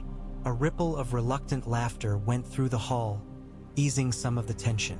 Sansa seized the moment. I will wed Tyrion Lannister, she said, the words ringing in the rafters. Not because I forget what his name has meant, but because I intend to redefine it. The North will remember that we chose this for our own survival, and we will remember who stands with us and who does not when the dead test our walls. The lords looked at one another, measuring rage against fear, pride against pragmatism. Slowly, a few nodded, then a few more. Not all, not yet, but enough. The first stone had been placed. The rest of the wall would rise around it, or the whole structure would fall. The Godswood had seen many vows spoken beneath its branches. Some had been kept, some had not. The heart tree bore witness to all of them with the same carved, bloody stare. Snow fell in a slow, steady curtain as Sansa Stark and Tyrion Lannister stood before its pale trunk. It caught in Sansa's hair, in the dark fur lining her cloak, in the fine lines at the corners of Tyrion's eyes. Their hands were joined between them, pale fingers and scarred knuckles. There was no septon, no crown, no bells. Only Jon Snow, who spoke the words he remembered from childhood, when once he had watched his father marry men to women in this very place with the quiet authority of a lord who trusted more in the trees than in gilded icons. Do you swear, Jon asked Tyrion, to take this woman's hand, to hold her honor as you would your own, to stand beside her in war and in peace, in winter and in whatever spring may come? Tyrion looked up at Sansa, and for a moment she saw the boy he must once have been. Clever and uncertain and hungry for something beyond the roles his family had thrust upon him. I swear, he said, by the old gods, the new, and whatever gods may have turned their faces away from me long ago, I will not be the cause of her suffering. I will be her ally, whether she loves me, hates me, or merely tolerates me as the least offensive Lannister at hand. Lyanna Mormont snorted softly. Arya's mouth twitched. Even Jaime's lips curved. And do you swear, Jon asked Sansa, to take this man's hand, to stand with him in the battles ahead, to use this union as you see fit to protect your people? Sansa took a breath. The air was sharp, cold enough to sting her lungs. I swear, she said, not because anyone commands it, but because I choose it. I will not be silent if you wrong my house. I will not be obedient if you ask me to betray my people. But I will stand with you against the dead, and against those who would use this war to turn us back into victims. Tyrion nodded once, accepting the terms as readily as if she had offered him a cup of wine. Bran Stark watched them, eyes half-lidded, as if he were seeing more than just the two figures beneath the tree. Mira Reed stood behind him, her spear grounded in the snow. Arya's hand rested lightly on the hilt of Needle. Brienne of Tarth's expression was fierce and strangely soft all at once. Jaime Lannister shifted his weight, snow creaking beneath his boots. He thought of the first marriage he'd watched for Sansa Stark, in the great sept with its high windows and its glittering crowd. Then she had looked like a lamb dressed up for market. Now she looked like a wolf in her own right, her chin lifted, her eyes clear. Jon released their joined hands. It is done, he said simply. No one cheered. It did not feel like a moment for cheering. Instead, the wind moved through the heart tree's branches, making the red leaves whisper. A raven croaked somewhere above. Tyrion looked up at the bleeding face carved into the wood. If the gods are listening, he murmured, they must be very confused. Sansa allowed herself a small smile. They're not the only ones, she said. Lyanna stepped forward, small boots plunging into the snow. Bear Island acknowledges the match, she said. And we'll hold both of you to your words. If either of you fails the other, we'll treat you like we treat all liars. I would expect nothing less, Tyrion said. Davos shifted, rubbing his hands together for warmth. Right, he said. Now that the important business is done, perhaps we can turn to the boring matters of saving the realm. Always a romantic, Ser Davos, Tyrion said. Ser. Davos snorted. The last king to call me that burned his daughter. I'll settle for Davos. They turned back toward the castle as one, breath smoking, cloak snapping. Behind them, the heart tree loomed, its red leaves drifting down to melt in the snow where two sets of footprints had briefly met and mingled. Later, when the hall had emptied and the last toasts had been drunk more out of duty than enthusiasm, Sansa Stark found herself once again in a room with a man she had just married. This chamber was not as grand as some in the keep, but it was hers. Stone walls hung with simple tapestries, a heavy bed layered with furs, a small hearth where a modest fire guttered. The shadows were softer here, the air warmer. Yet something in Sansa remained coiled, as if waiting for a blow. Tyrion Lannister stood near the fire, not quite touching it, a goblet of wine cradled in his hands. He had offered her a cup. She had refused. The table between them held untouched bread and cheese. "Well," he said, after a pause that had stretched just long enough to become noticeable, "this is the part where the bards usually grow very vague." And so they were wed, and the night passed, and in the morning the union was sealed, and so on. "There are no bards here," Sansa said. "Only us." "Then we have the rare privilege of telling the truth," Tyrion replied. He set the goblet down, the metal clicking softly on wood. "Let us be clear, my lady," he said. "I will not touch you tonight, or any other night unless you ask me to. I made that promise once. You may not remember it kindly, given the circumstances, but I did. I intend to keep it even now, when less stands in my way." Sansa looked at him, at the way the firelight carved lines in his face, casting his scars into relief. "I remember," she said. "I remember you asking if I wished the marriage consummated. I remember saying no. I remember being surprised that you listened." "A low bar for decency," Tyrion said, "but one I try on occasion to clear." She drew her fur robe tighter. "Ramsay Bolton did not ask," she said quietly, "about anything."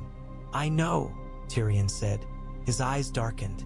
"Word reaches even the far corners of the world when cruelty is inventive enough. I am sorry I was not here to stop it. Though if I had been, I suspect I would have ended up as a flayed dwarf on a spike." "You don't have to apologize for what other men did," Sansa said. "You have enough of your own sins to answer for." "True," Tyrion conceded. "My ledger is long." Silence settled between them, broken only by the pop of sap in the fire and the distant murmur of voices in the castle beyond. "You understand," Sansa said at last, "that the realm will assume this marriage is whole." "Oh, I have no doubt," Tyrion said. "They assumed it the first time as well. Let them. The realm has never let truth get in the way of a good story." "If I were to bear a child," Sansa said slowly, thinking aloud more than anything, "the North would see it as half Lannister, the South would see it as half Stark. Both would see it as dangerous." "Yes," Tyrion said. "Children often are." She glanced sharply at him, and he lifted a hand. "I mean that in the most flattering way possible. A child of this marriage would be a symbol others could rally to or try to kill. I suspect the dead won't give us time to worry about such things before they arrive. And after," he shrugged, "after, the world may be ash, or something new." Sansa moved to the small table, fingers brushing the rough bread. "I don't know if I will ever want that," she said. "Children, marriage in truth. I don't know if I want any man ever to touch me again." "That is your choice," Tyrion said. "And I will abide by it. If the gods have any sense of humor, they will reward me for once for doing the right thing." She studied him. "Why?" she asked. "Why be so willing to tie yourself to my house when you know how many here hate yours? Why risk coming north at all, when your sister surely wished you dead as much as the rest of us once did?" He walked to the window, peering out at the darkness beyond. "Because I am tired," he said simply. "Tired of watching fools with crowns destroy everything they touch. Tired of pretending that clever words alone can hold back the tide when that tide is made of corpses.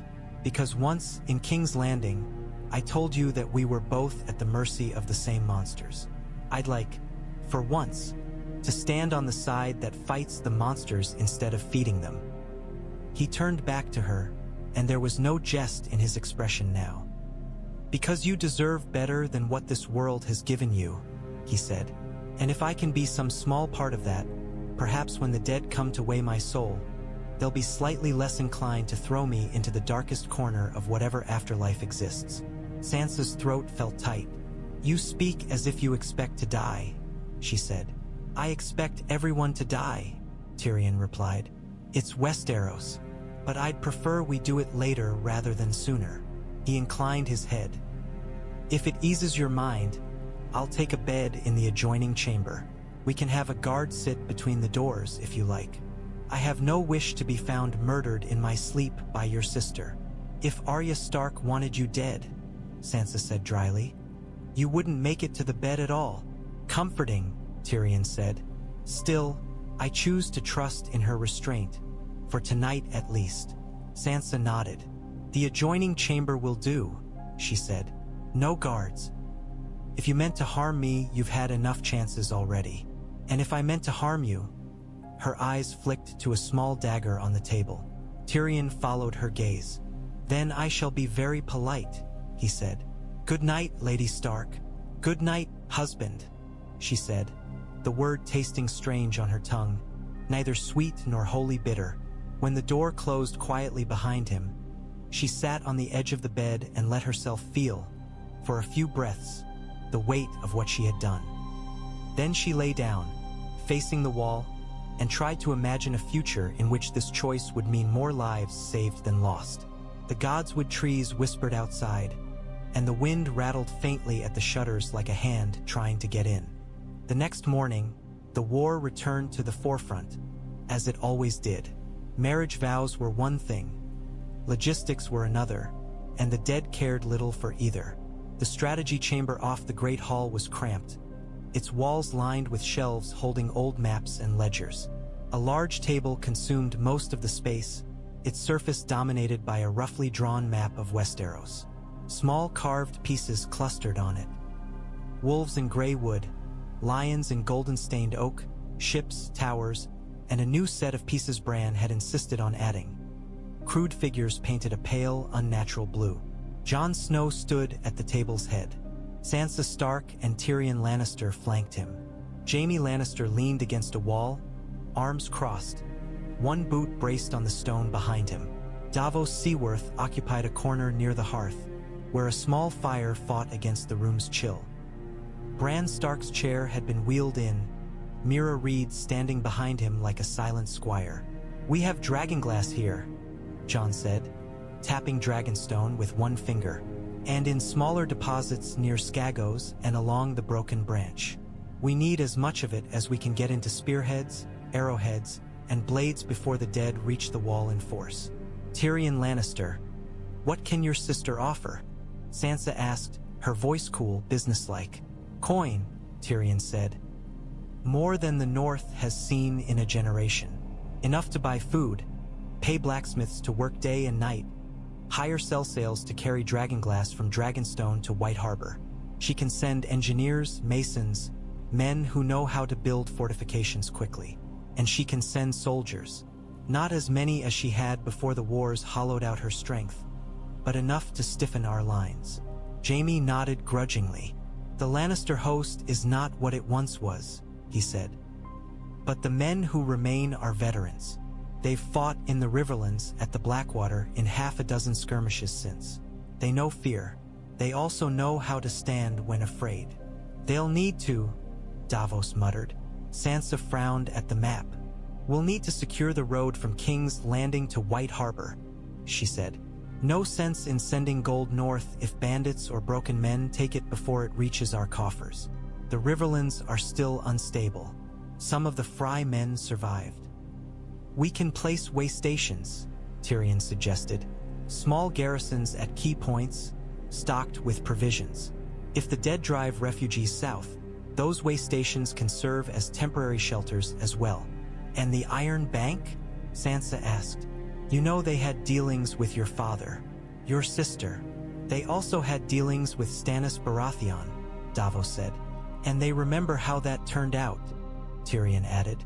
The Iron Bank serves itself. If we can convince it that a world ruled by the dead will be very poor indeed, it may be generous. Or at least pragmatic. You'll write to them, Sansa said. In your name and in mine. They know both. Tyrion inclined his head. Gladly. They like numbers. We'll give them numbers. How many lords, how many men? How many fields will lie fallow if the dead pass the neck? Bran's fingers twitched slightly on the arm of his chair. The wall cracks in my sight, he murmured. Everyone looked at him. How long? Jon asked. Bran's eyes were distant. Time is layered, he said. I see snow falling that hasn't yet touched the ground. I see ice breaking that has not yet formed. But I feel the strain. It will not hold through the winter entire. Then we plan as if it may fall tomorrow, Sansa said. The North can muster perhaps 10,000 men fit for battle, Jon said. Fewer if we leave garrisons at the smaller keeps. The Vale can add 5,000 more if Lord Robin Arryn can be convinced to send them and not hide behind his mountains. The Wildlings give us another 2,000, though they won't be ordered like southern companies. Tyrion tapped the Crownlands. Cersei Lannister can send perhaps 8,000 if she scrapes every garrison, he said. Fewer if she insists on holding the capital with more than a token. We might persuade her to recall some of the men she sent to the Reach if the Tyrell lands are still in disarray. That gives us at best 25,000, Davos said, against an enemy whose numbers we don't know. Thousands? Tens of thousands? More. Enough that it hardly matters, Jaime said quietly. If every man they kill rises for them, numbers are not on our side. Then we fight smarter, Sansa said. We choose ground that favors us. We use fire. And we make the dead pay dearly for every step. Tyrion nodded slowly. I've used wildfire before, he said. Once to save a city. Once my sister used it to burn one. I can think of no better way to redeem that particular sin than by turning it on an army that cannot be frightened by ordinary means. Sansa's gaze sharpened. You think Cersei Lannister will part with her wildfire? If she believes she can direct it at someone else, yes, Tyrion said. She will be wary of placing too much of it beyond her reach, but she will send some. Enough to do damage. Qyburn will see to it that it arrives in one piece. He's very fond of weapons that burn and tear and scream. We'll line trenches with it around Winterfell, Jon said. And further south in case the wall falls and we must retreat. Sansa nodded. We'll need a raven to King's Landing, she said. One that tells Cersei of the marriage, of the alliance, of what we expect in return. I'll draft it, Tyrion said. With your oversight, my lady. It will be persuasive. And I will add my own words, Sansa said. So she knows exactly who she's dealing with. Jaime pushed away from the wall. Make it clear that I stand with you, he said. She may not like it, but she'll believe it. She knows I don't say such things lightly. Tyrion smiled faintly. You realize you're putting your head on the block as well. My head's been on one block or another since I was 17, Jaime said. At least this time, I like the view. Sansa moved a carved lion until it stood among the wolves near Winterfell. The pieces looked strange together. Unnatural. Necessary. Then we write, she said. We plan. And we pray that the ravens fly faster than the dead march. The Iron Throne still cut those who sat upon it. Cersei Lannister's fingers bore faint scars where jagged swords had bitten when she shifted carelessly. She had learned to sit very still. The pain had become a familiar companion, like the weight of her crown and the taste of ash that never seemed to leave her tongue. The throne room smelled of old smoke and colder incense. The great doors remained closed, the hall empty but for a handful of guards and the silent bulk of Ser Gregor Clegane, who stood near the steps like a statue carved from darkness and menace. Qyburn stood below the dais, his hands folded around a scrap of parchment. Ravens had come before, bearing northern warnings full of talk of dead men and cracked walls. She had treated them as she treated most alarms from beyond the neck, with a mixture of disdain and caution. But this letter was different. "A marriage," Cersei said, the word sour. "Are you certain this isn't some elaborate northern jest? Do they even have jests in the snow?" Qyburn inclined his head. "The seal is Sansa Stark's," he said, "and Lord Tyrion's. The hand is theirs. I compared it to samples we have. Lord Varys was very careful to keep copies." "Of course he was," Cersei said. The name still tasted like betrayal. Varys, who had smuggled her brother out, who had whispered treason in dark corners. If he still lived, he skulked somewhere she had not yet reached with her fires. She looked down at the parchment again, eyes scanning the lines. Sansa Stark's voice was there between the ink strokes, cool, measured, with a steel beneath it that had not existed when the girl had been a trembling little thing in King's Landing. "I have chosen to renew my marriage to Tyrion of House Lannister," she had written, "not as your prisoner, but as Lady of Winterfell. This union binds the North and your house together against the threat that comes for us all." Cersei's lip curled. "Chosen?" she scoffed. "How touching. The little dove imagines she has feathers of her own now." "She has more than feathers," Qyburn said mildly. "She has Winterfell, and a brother the realm calls king in the north, and another brother who sees things." Cersei's gaze snapped to him. "Do you believe that nonsense? Visions, walking in birds' eyes, children with their heads full of trees." "I believe in what I can see and measure," Qyburn said, "but I also believe results." The boy predicted the fall of Eastwatch before the ravens came. He described in detail events we later confirmed from other sources. Whether it is sorcery or some other trick, it has proven useful. Cersei's fingers tightened on the parchment. The letter went on to enumerate what the North required: gold, soldiers, siege engineers, Wildfire. In return, they offered formal recognition of the Iron Throne's authority after the war, trade agreements, and the symbolic weight of a union between Stark and Lannister that would make the realm's tongues wag themselves hoarse. "And my dear brother," she spat the words softly, "he offers himself as a bridge." Tyrion Lannister has always viewed himself as the only person in the room who understands how bridges are built, Qyburn said. "It is one of his more irritating traits, and also one of his more useful." Cersei rose from the throne. The sword scraped faintly against her gown. She descended the steps with the measured grace of someone who knew she was being watched, even in an empty hall. "They think this will sway me," she said, "that I will see my hated little brother tied to my hated little Stark and be so consumed by my wounded pride that I shower them with gifts." "Will it?" Qyburn asked. She paced slowly before the throne. "Tyrion married Sansa once before," she said. "Father arranged it. I thought then it was a waste of a marriage bed. The girl seemed likely to break if anyone touched her. Now she writes to me with her own hand. Tells me she has chosen the same dwarf I once despised for staining our name." "The realm will talk," Qyburn said, "of a new wolf-lion house, of unity, of old wrongs set aside in the face of a common threat. People find such tales comforting." Cersei's eyes were cold. "I am not in the business of comforting the realm," she said. "I am in the business of ruling it." She walked to the window and looked out over the city. The blackened shell of the September of Baelor still scarred the skyline. Some had called her a monster for that. Others had called her savior. In the end, it did not matter. They were ants scurrying and screaming. She was the boot.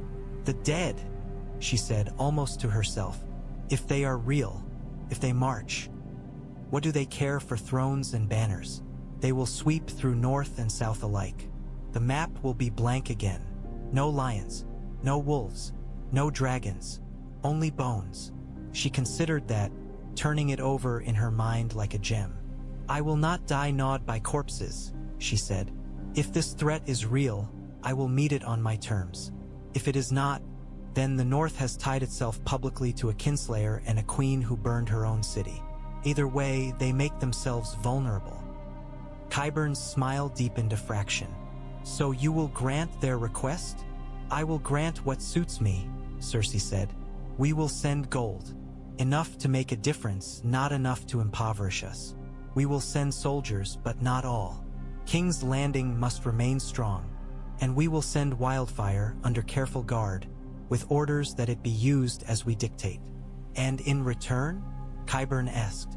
In return, we demand what they offer, Cersei said.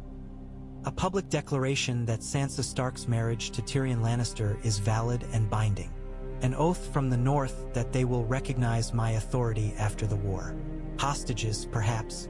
A son of some lesser house, sent to foster here. Something to remind them that lions do not give gifts without claws. She turned back to the throne, eyes narrowing. Draft a reply, she said. Cleverly worded. We will agree to tea.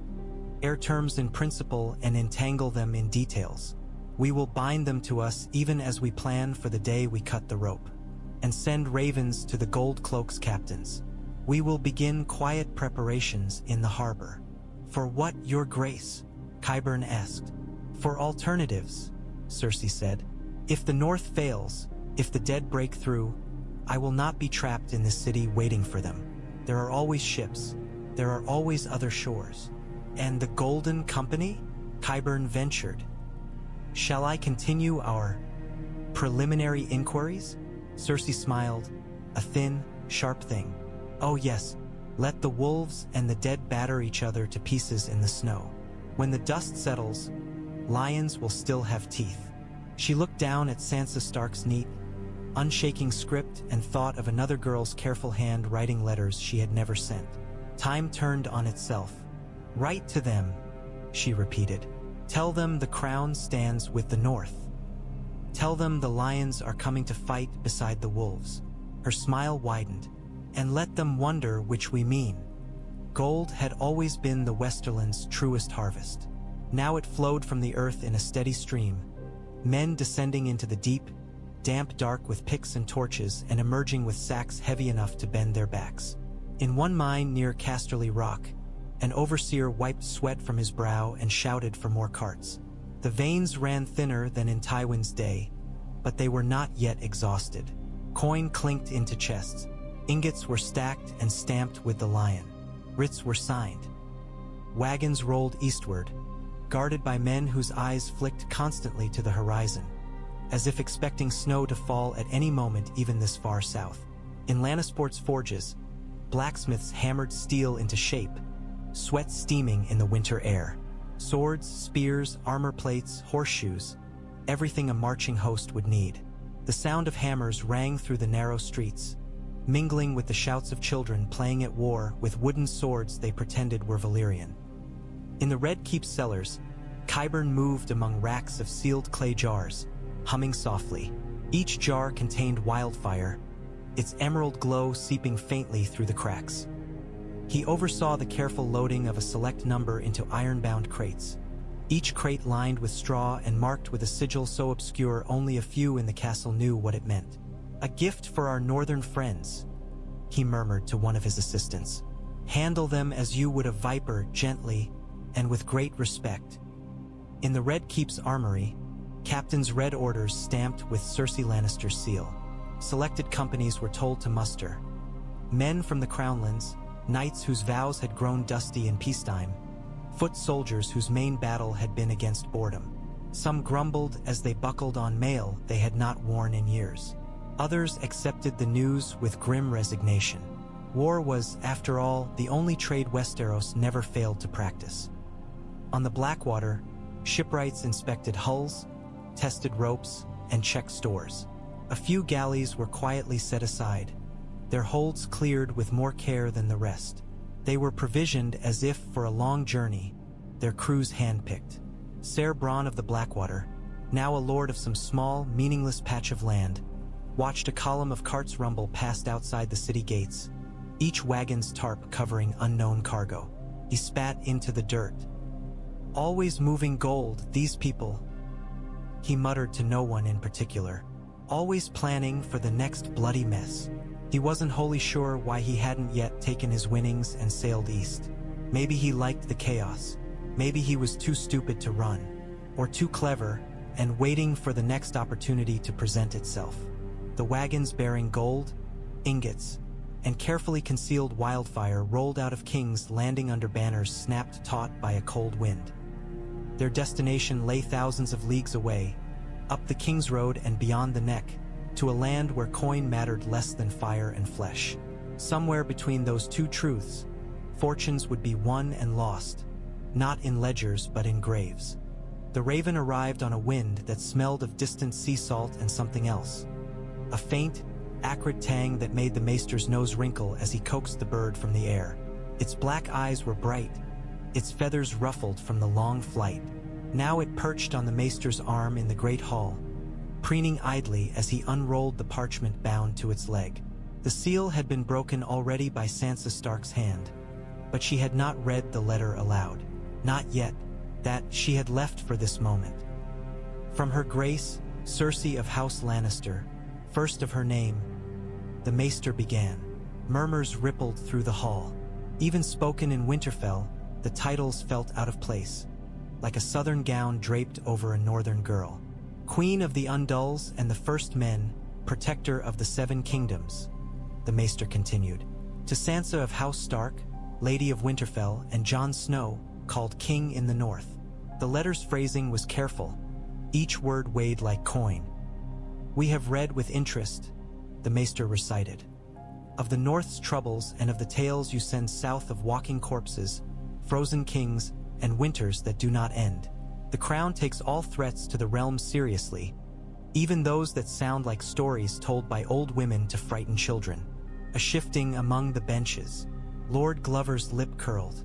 Lyanna Mormont's eyes narrowed.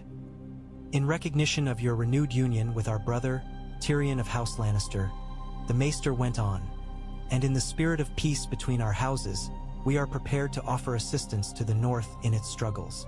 We will send gold, to be disbursed at our discretion, for the provisioning of your armies. We will dispatch companies of seasoned soldiers from the Crownlands to fight beside you under the banner of the Lion and the Wolf.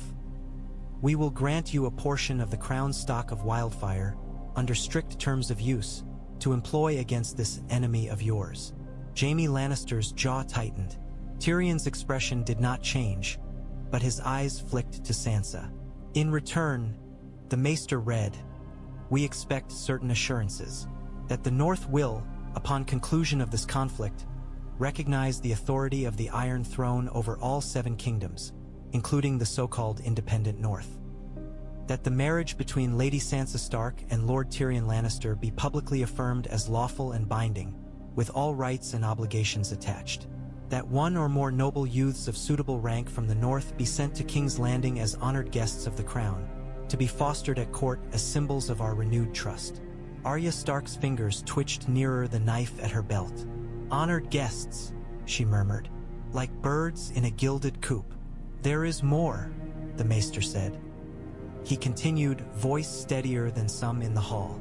We remind you that the North rose once before in rebellion against its rightful king, and that such treachery resulted in great suffering for all. This alliance presents an opportunity to turn from that dangerous path and join once more in unity under our rule. We urge you to seize it. Cersei's voice came through those lines as clearly as if she stood in the hall, the threat coiled beneath the silk. We await your reply, the maester finished. Signed, Cersei of House Lannister, by her own hand. The raven croaked, as if offering commentary. A rustle of anger went through the hall. They send gold like crumbs to a starving dog, and expect us to lick their hand for it, Lord Glover spat. They send more than crumbs, Davos said. Gold, soldiers, dragonfire in jars. Enough to make a difference if we use it well. At the cost of our freedom, another lord muttered. At the cost of our children, sent south as honored guests. The North will not bow again, Lyanna Mormont said fiercely. We did not bleed at Winterfell to kneel now because a queen in a burned city stamps her seal on paper. Jon Snow raised a hand, asking for quiet. The noise ebbed, though it did not vanish. We always knew Cersei Lannister would ask a price, he said. She asks more than we like. That should surprise no one. She asks we give up what we just won. Lord Serwyn said. Our independence. She asks that we say we'll give it up, Tyrion Lannister corrected. All eyes swung to him. There is a difference between words and deeds. I speak as one who has risked his life on that distinction more than once. Sansa looked at him. Explain, she said. Tyrion stepped forward. Cersei Lannister wants something she can hold up to the realm as proof that the North bends again, he said. She wants oaths, signatures, hostages. Does that mean you must actually put your neck back under her heel? No, it means you must be as clever as she is. Cleverer, if possible. Empty promises? Arya asked. We swear now, break later? Not entirely, Tyrion said. If you swear nothing, she may send less. Or nothing at all. You must give her just enough to loosen her grip on what we need. Recognize her authority in ink now, when the dead are at the door. Later, when the war is done. If we live, we may find that the North's memory of these promises is different than hers. You're asking us to lie, Lyanna said bluntly. I'm asking you to survive, Tyrion replied. Kings and queens have been making and breaking oaths since the first man draped a bit of tin on his head and called it a crown. The North is not made of paper. It is made of people. If a few strokes of a quill can buy more of them a chance to see another spring, I'd say the gods can sort out the moral accounting later. Davos nodded slowly. I'm not much for lying, he said. Got my fingers shortened for smuggling, in fact. But I've seen what happens when a king clings to his pride past the point of sense. Stannis Baratheon had words carved into his very damn sword. Didn't keep him from burning his own child and losing everything anyway. I'd rather carve the right words now and worry about the rest. After the dead are dealt with. Sansa weighed the mood of the room. Fear warred with anger, pragmatism with principle. She felt the eyes of her people on her. The girl who had once knelt in a southern court, the woman who had helped lead them back to their home. We will not send children as hostages, she said, honored guests or not. The North does not give up its young to soften a queen's nerves. If Cersei Lannister wants proof of our good faith, she already has it. Jaime Lannister is here. Tyrion Lannister is bound to us. That is more trust than she has ever shown anyone. Jaime's brows rose slightly. I'm flattered, he murmured under his breath. We will send a reply, Sansa went on. We will accept the gold, the men, the wildfire. We will put their lions on our walls beside our wolves. We will speak words that soothe her pride, enough to make her open her coffers. But we will not forget who we are. The North remembers what was done to it. And we will remember, when this is done, who stood with us with true hearts and who only because they feared death more than dishonor. Jon met her gaze. They understood each other well enough now that no words were needed. He stepped forward and put a carved lion and a carved wolf beside one another on the table. We take what we need, he said. We give what we must. We survive. After that, the realm can argue over who bent to whom. Bran's gaze drifted to the blue figures on the map. The dead are not listening to any of this, he said softly. They are marching. Then we should start marching too, Davos said, before they dance on our graves. The world began to move faster, as if some great unseen hand had reached down and given the board a sharp shake. At White Harbor, the sea was steel gray, the waves capped with foam that looked almost like frost.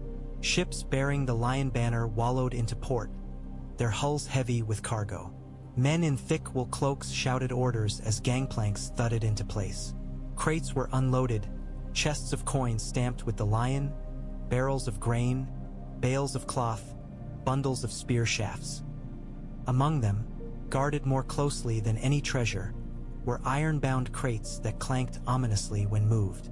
The few who handled them had been given strict instructions. No open flames, no rough jolts, no curiosity. Rumors spread anyway. Wildfire, they whispered. Dragonfire in jars. The kind that had turned a sept into green dust. From White Harbor, wagons set out across the snow, wheels creaking, axles groaning under the strain of weight and cold. Northern men drove them, Lannister coin paying for northern labor. It was an uneasy cooperation, but necessity smoothed some of the edges. At Dragonstone, black cliffs reared against a slate sky. The island stank of salt and old smoke. Men chipped at obsidian veins in the caves, sweat freezing on their brows despite the exertion. The black glass came away in jagged chunks, sharp as gilt. It was hauled to the shore, loaded onto ships whose crews eyed their cargo with equal parts fear and awe. "Never thought I'd be sailing stones to a snow pit," one sailor muttered to another. "Better stones than corpses," his companion replied. In Winterfell's smithy, the air shimmered with heat. Gendry swung his hammer in a steady rhythm, sparks flying as he shaped obsidian to steel. Dragonglass arrowheads cooled on racks. Spearheads lay in neat rows, their dark surfaces reflecting the flicker of the forge. "Never worked with stuff like this," he told Davos, who had come to check on progress. "It's brittle, needs careful handling. But if it does what your stories say..." "It will," Davos said. He thought of Hardhome, of whites crumbling under dragonglass daggers. "Just make sure we have enough." Outside, in the yard, Northern and Lannister soldiers trained side by side. At first, they had eyed one another with open hostility, the Northerners muttering about red cloaks and treachery, the Southerners complaining about the cold and the dour faces. But shared labor and shared bruises slowly wore down the sharpest edges. Jaime Lannister and Brienne of Tarth drilled mixed companies, barking commands that brooked no argument. "You there, Glover," Jaime called to a bearded man in furs. "Stop sneering at your partner's lion and start worrying about whether you can keep your shield up long enough to keep a dead man's sword out of your guts." "And you," Brienne snapped at a Lannister spearman, "stop whining about the snow. It'll be colder when the dead are gnawing your toes." Arya Stark watched from the wall, eyes narrowed as she evaluated the way the soldiers moved together, where gaps might form, where fear might bite deepest. She made mental notes, lists within lists. In the strategy room, Sansa Stark and Tyrion Lannister pored over ledgers, tallying what had arrived and what was still en route. Jon Snow rode patrols to the smaller holdings, ensuring their lords understood that this alliance was not a suggestion. Ghost padded at his side, an albino shadow against the snow, and in his tower room, Bran Stark sat wrapped in furs, his eyes clouding as he slipped into the weirwood net. Ravens wheeled in his mind's sky, their black wings beating a frantic rhythm. He flew north, above the wall, over forests turned to skeletal silhouettes by snow. He saw the Night King's army, a dark mass against the white, moving with an endless, patient inevitability. He saw giants trudging among them, their skins pale and cracked. He saw dead horses, their breath absent, their eyes blue. He watched as they reached a section of the wall where the ice looked different, thinner, webbed with hairline fractures. He felt the old magics there, the wards set in a time when men barely remembered their own names. They were strained like ropes fraying under too much weight. Under a cold, watchful moon, a fissure appeared, very small, almost nothing, a drop of water in a frozen river. But Bran felt it. The wall shuddered. He jerked back into himself with a gasp, heart hammering. Mira Reed's hand tightened on his shoulder. "What did you see?" she asked. "The beginning," Bran said. His voice trembled. "The first crack." Far to the south, in a castle of stone and smoke, Cersei Lannister took another sip of wine and studied a map where the north was only a blank expanse labeled with a single word: winter. In Winterfell, wolves and lions trained in the snow, unaware of the exact hour when the ice would finally break. When it did, there would be no more time for letters or marriages or careful negotiations. There would only be the living, the dead, and the narrow line where they met.